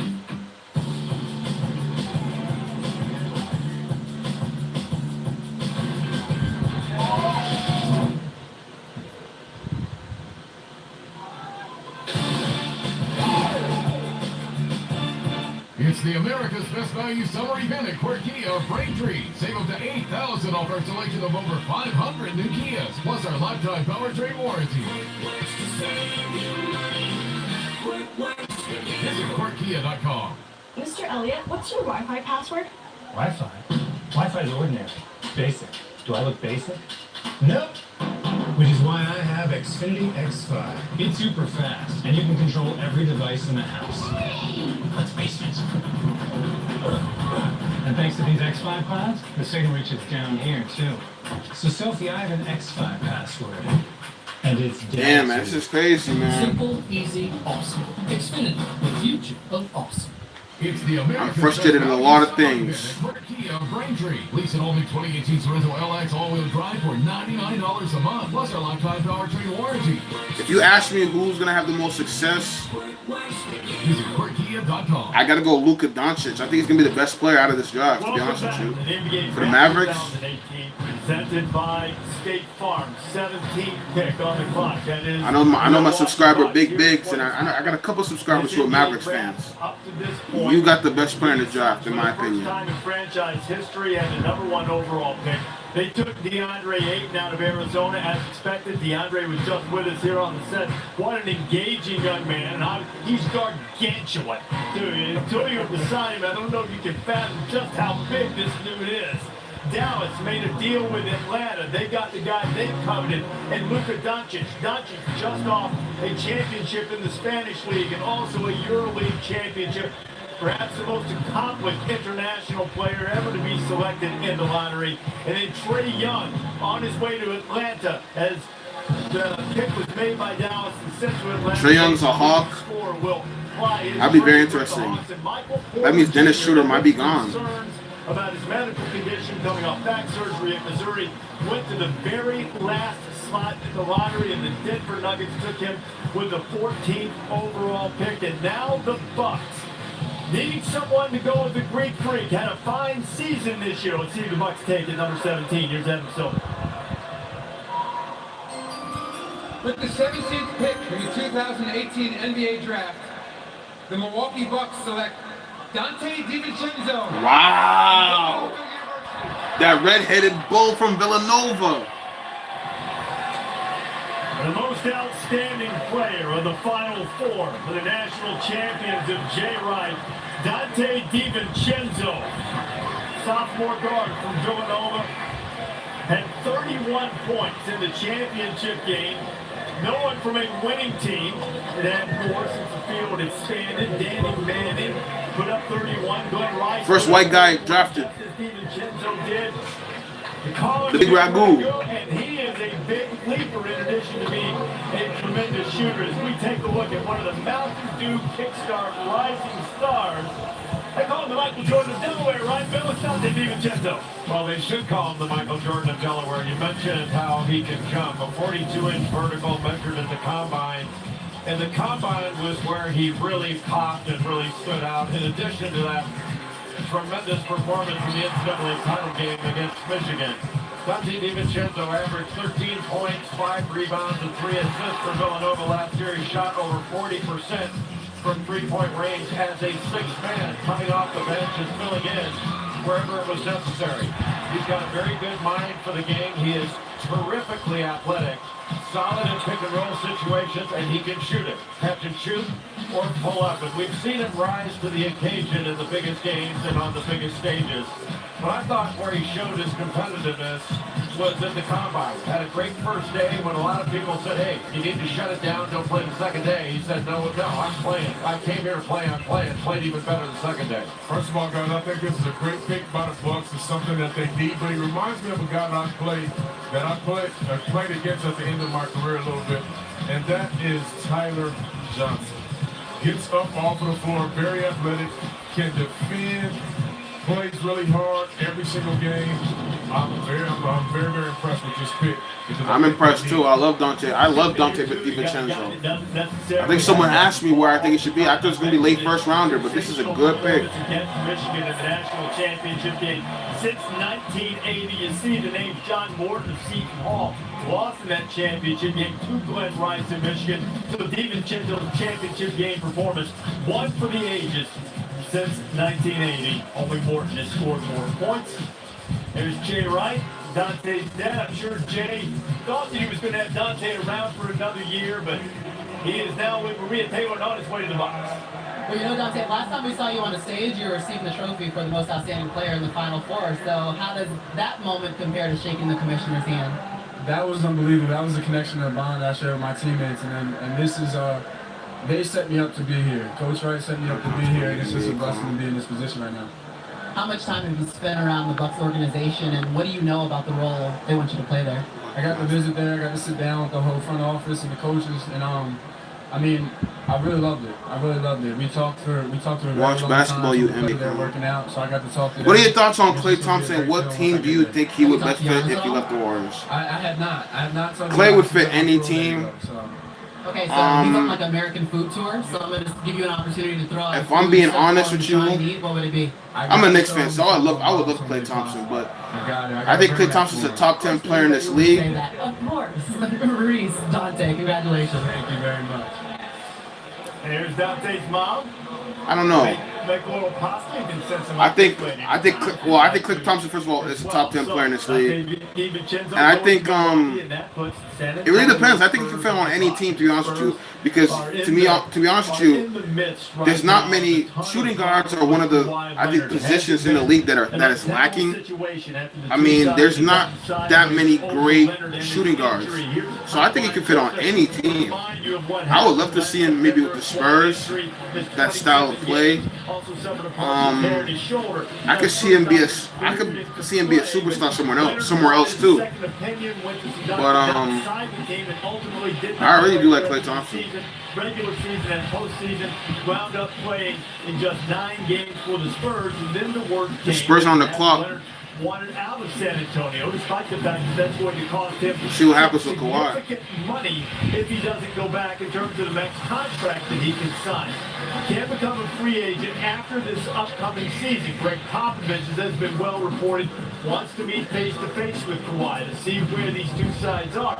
And one of the things that's unusual about this from San Antonio's standpoint, this franchise has long been the picture of stability with its stars, whether it was David Robinson or Tim Duncan, Manu Ginobili with Tony Parker. And it seems pretty unusual now to have a guy who is ready to assume that torch to perhaps one out. One thing you alluded to is all of those stars, Dave Robinson, Duncan, Kawhi now, Manu, Parker, they were all drafted as Spurs. They weren't free agents. It's not a free agent destination, if you will. So it's tough to get that kind of talent in that city for that organization. So you want to try to work it out as best you can with a guy who was my favorite player in the league, actually, when he's healthy. So you try all you can do to try to keep that and mend that relationship. And as you mentioned, Kawhi, Parker, Ginobili, all were drafted by San Antonio outside the lottery. Obviously Duncan and Robinson were #1 picks, but they've gotten good value over the years. They've been very intelligent drafting and finding the right player for them outside the lottery, and then they've got another one right here. And mainly because of their player development. I mean, the player development system that they have there, probably the best in our league. I mean, nobody thought that Manu and Tony Parker would be Hall of Famers coming in late picks like that in the draft. The Spurs got their pick. Made them we'll Hall see. of Famers, Coach Popovich and his crew. We will see. Let me lean back and relax. Any other basketball questions? You shoot them. Whether it would be without Kawhi or with him, and whether we get an indication of their plans from this pick remains to be seen. Here's the commission. Here we go. It's in. The pick is in. With the 18th pick in the 2018 NBA Draft, the San Antonio Spurs select Lonnie Walker IV from the University of Miami. That's a steal. Lonnie Walker IV on his way to San Antonio, receiving an embrace with his dad. Lonnie's dad, when he was a kid, made him read for an hour every day before he could go out and play. This is the guy with a lot of interest, loves the Discovery Channel and Animal Planet. When Jim Larrañaga was recruiting him, and you see him hugging Jim Larrañaga there, sometimes they would talk about why Jaguars were able to catch ostriches when they should have been able to. It wasn't always basketball with Lonnie. I think Lonnie Walker IV goes to the Spurs. Young man and a terrific athlete player. He showed some of that athleticism, particularly after he got healthy. Time for looking ahead with Lonnie Walker here, Jay. And you mentioned how he got healthy. Last summer, Lonnie Walker tore his meniscus, and then he tweaked it again this last year at Miami. But he's an elite athlete with elite length. A little bit of a streaky shooter, but hit 3 or 4 game winners this year for the Hurricanes, especially toward the end of the year. He's got a ton of potential. Shoots 35% from 3, knocks down 75% of his free throws, so he can make shots. I think he needs to improve his handle and his consistency. But you mentioned it, Reese. He's a terrific kid. But he's got an NBA body. He's got form on his jumper. Wayne Wade. His defense and his wow. If he improves there, he could be a steal in this draft. San Antonio.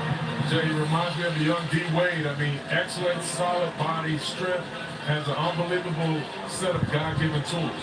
Can score at all 3 levels on the basketball court, and he has potential to develop into a wing defender with that athleticism.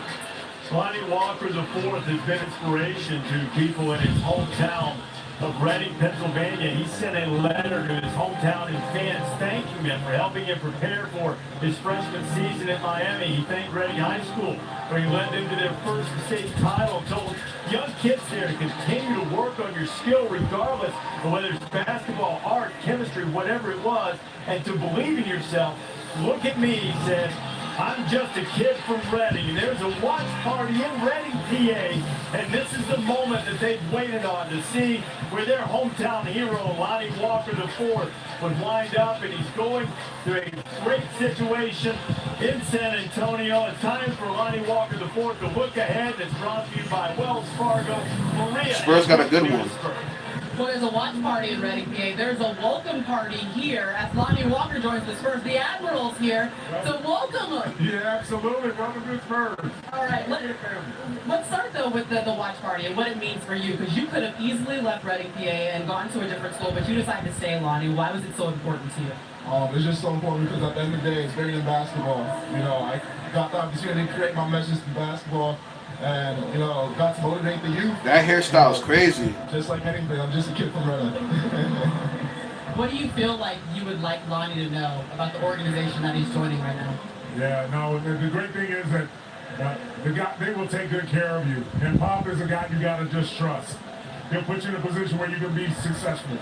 And you're going to thrive there. You're going to love it. Good group of guys, and they're going to support you. Now I want you to tell this guy what he can expect from watch him be an all-star. his organization now. Man, that's a good pick. That's a Spurs-like pick. You just expect hard work, dedication. We're in the pick. We're in the 19th pick of this draft. We're gonna be covering the first round. If anything happens, like Leandro Ball gets dropped in the second round, I'll make a YouTube video about it tomorrow. But we're here for the first round. Plus, YouTube said that they found some copyrighted content in there, so I can't show the screen. So you're just gonna have to bear with me. I don't know if I'll get a strike or something like that, but just know I'm doing it for you. So we back. Sorry about that. We back though. 6'5", 6'11" wingspan, explosive athlete, can shoot it on the move. The main reason why he fell in this draft, some concerns about his medical. He was getting looks in the late lottery, even in the top 10. So if he's able to stay healthy in a few years, I really think he's a guy we're going to look back at as the steal of this draft. Wow. And he's on the Spurs. Chris Caputo, University of Miami assistant, spent time with the Spurs at their veteran minicamp that they had 2 weeks ago. Spurs GM R.C. Buford and their staff, they were able to pump Caputo for information to understand Lonnie Walker better. He's a unique kid. The highest decorated high school player to ever pick the University of Miami, and that was certainly one of the factors in their research that helped them come to a decision tonight on Walker. Woj, I agree with Mike. I love the pick. I actually love the last two of Walker to San Antonio, DiVincenzo going to Milwaukee. Now the Hawks. The Hawks pick is in. Let's see. Player of the night, their second first-round pick. With the 19th pick in the 2018 NBA Draft, the Atlanta Hawks select Kevin Huerter from the University of Maryland. They like to call Kevin Huerter the Red Mamba, a sharp shooter who played point guard growing up, Jay. Kevin Huerter put his name into the draft to quote-unquote test the waters. And the water must have felt awfully good for Huerter because he is picked in the top 20 in the draft. He is an NBA-level shooter. He's got an excellent stroke, shot 42% from free. He may have the best footwork of any shooter in the draft. Very good off screens and good in transition. He's a good player. I really like him. Reminds me a lot of Mike Miller, the younger Mike Miller, I might add, in Orlando. Very athletic. Can put the ball on the floor. Beautiful jump shot. I mean, can really shoot it. And good vision. Kevin Huerter is 19. Basketball. I think he was going to be a steal. Kind of an unknown. No, he played at Maryland. He was a decent scorer. They compare him to Mike Miller, though. Here to Brooklyn, but chose to stay home in Albany to celebrate with more of his family and friends. And Mark Turgeon, I'm told, and several of his Maryland teammates made the drive from the University of Maryland up to upstate New York to celebrate with Kevin Huerter, and they see him get picked in the top 20 of the draft. 19th overall going to Atlanta. That now puts the Timberwolves on the clock at number 20. So one thing Atlanta has been able to do up to this point is they have certainly added some shooting with Kevin Huerter and Trae Young after making that deal with Dallas. So those two guys will give the Hawks a formidable pair of perimeter scorers for sure. And not just shooting, I tell you what, how about basketball IQ? I mean, two guys that know how to play the game, that can obviously score. Crazy. But know how to play along with other people, you know. And all right, we got 10 more picks. We're in the 20th pick now. Hopefully, he had a lot of shooters around him because he's a playmaker. He can use pick and rolls, get downhill, but he's going to need some help. So they can't put these tall, big defenders on. And it'll be nice for Huerter to have a passer like Trae Young. When he spots up, he's going to be found. And his footwork, we mentioned his footwork, it's excellent. And Huerter does a very good job of filling lanes in transition and running to find an open shot.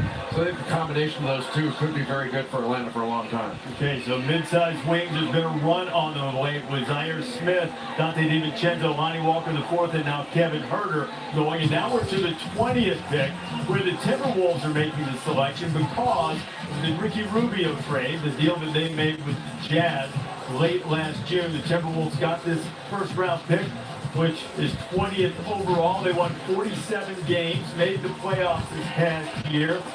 Helped them go in there, and this is the core of guys that they have with veteran Jimmy Butler, Karl Anthony Towns, who's becoming a star, Andrew Wiggins, once the number one overall. It's been 2 hours and 30 minutes.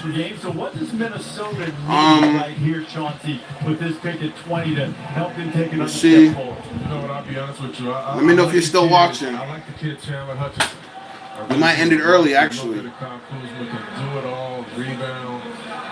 They have pretty much everything. You know, that 4 spot there, obviously Taj Gibson is there, who's a very serviceable big man, but he's fine with his role. If he has to come off the bench, that's fine. If he has to this might be the last pick shown. But I think they can use a dynamic. My phone's on low battery right now. In that spot to give them some depth. I mean, Tibbs doesn't go to that bench very often, but this will probably be the last pick that I show. So subscribe to the channel, like the video, show some love. I want to thank everybody for watching. had given him Tomorrow we gotta talk about this draft. I might have to just go into that Kevin Knox thing. Chandler would go But the Wolves are on the clock, and this will probably be the last pick for me. Lineup looks like, Jay. Who do you see? What kind of need do you see fitting in with Minnesota? I want to thank you for watching. Players who are left on your best available. Well, first of all, before Jay goes, Jamal Crawford opted out, so you can take him off of the list. Yep. So now you're down to 2 guys on your bench. I mean, if you go to the best available list, Aaron Holiday is the top player remaining from UCLA, the point guard. I have Grayson Allen there, a guy who's an excellent shooter, who's strong, very athletic. Robert Williams, Texas A&M, who is more of a big guy, who's a shot blocker, rebounder, a guy that can rim run, but really not a great offensive player. Only shoots 43%. 50 seconds left, man. So this is gonna be the final pick because I really have to go. So subscribe, like the video, subscribe. I said subscribe twice, my fault. But like the video, and new video tomorrow. Pricey over So there you the go. next few years too, as Wiggins and Karl Anthony Towns start commanding bigger and bigger salaries, and also a lot of money already invested, and understandably so, in Jimmy Butler after a big trade last year that sent Butler from Chicago to Minnesota. There are only a couple of guys left in the green room right now. Chandler Hutchinson that Chauncey mentioned, one of them, and Aaron Holiday, the guy that Jay has been so high on, who was terrific at UCLA this past year, is still sitting and waiting too. Yeah, and look, this is an eye of the beholder draft. There are some really good defenders left, too. Kyrie Thomas of Creighton is one. Here we go. Kobe from Georgia Tech, another Last guy, pick of the stream. with his length, his Once again, I want to thank you guys for supporting, man. He's raw offensively, but he's going to get better and better. So there's some really We're only good value going to grow. remaining toward the end of the first round. And I tell you what, Jay, I love Aaron Holiday as well. I mean, I really do. I thought he had a very good year. He was underrated. Nobody really talked about him. But he has the ability to change a game. He really does. He has great handle. He can get in there, cause a problem down in the paint. So I'm looking forward to seeing where he lands as well. And one of the things, when you look at him initially, he seems small. And I'm not even making a joke here, but he has tremendous wingspan for he's 6'1", maybe 6'1", 6'2", but his wingspan's more like a 6'5", 6'6" guy, so that will help him defensively in the league, right? Absolutely, absolutely. And a small guy, you want him to be scrappy, you want him to change the pace of the game, especially if he's coming off of your bench. So he'll have the ability to do those things. And I like what DeAndre Ayton said about him when he was up here when we were talking about the 16th pick, when he's talking about what a vocal leader he is. And that's pretty impressive for an opponent, big guy, to notice that about a guard that he's playing against. I was impressed by that. You see if the Timberwolves are impressed enough by Holiday to take him. The time has expired on the clock, 5 minutes between picks, or 5 minutes to make a pick here in the first round of the NBA draft. But as of now, they'll Justin Holiday should go here. Of Adam Silver. He should be the last pick of the stream. The Timberwolves will do. The Timberwolves have had some big moments on draft nights in the last few years, coming off that 47-win season. Had to play the Rockets in the first round of the playoffs, and they were bounced out, but they got that experience of making it into the postseason. What's that like for a team that has so many young players to get in there? We'll get back to that thought momentarily, as I'm told that Adam Silver's about. Here we go, last pick of the stream. We have another trade to announce. The Philadelphia 76ers trade the draft rights to Mikal Bridges, the 10th pick, to the Phoenix Suns for the draft rights to Zaire Smith, the 16th pick. You already know, JP. This is going to be the last pick of the stream, though, because I have to go. So subscribe, like the video, show some love. I have a new video coming out tomorrow. The Timberwolves select Josh Okogie from Georgia Tech. Not just a holiday. One of the guys that Bill has said could be. Yeah, but that's gonna be it for me. I have to go, emergency. So I'll see you guys tomorrow. New video. Peace. Subscribe. And he's aggressive. He's got a good motor.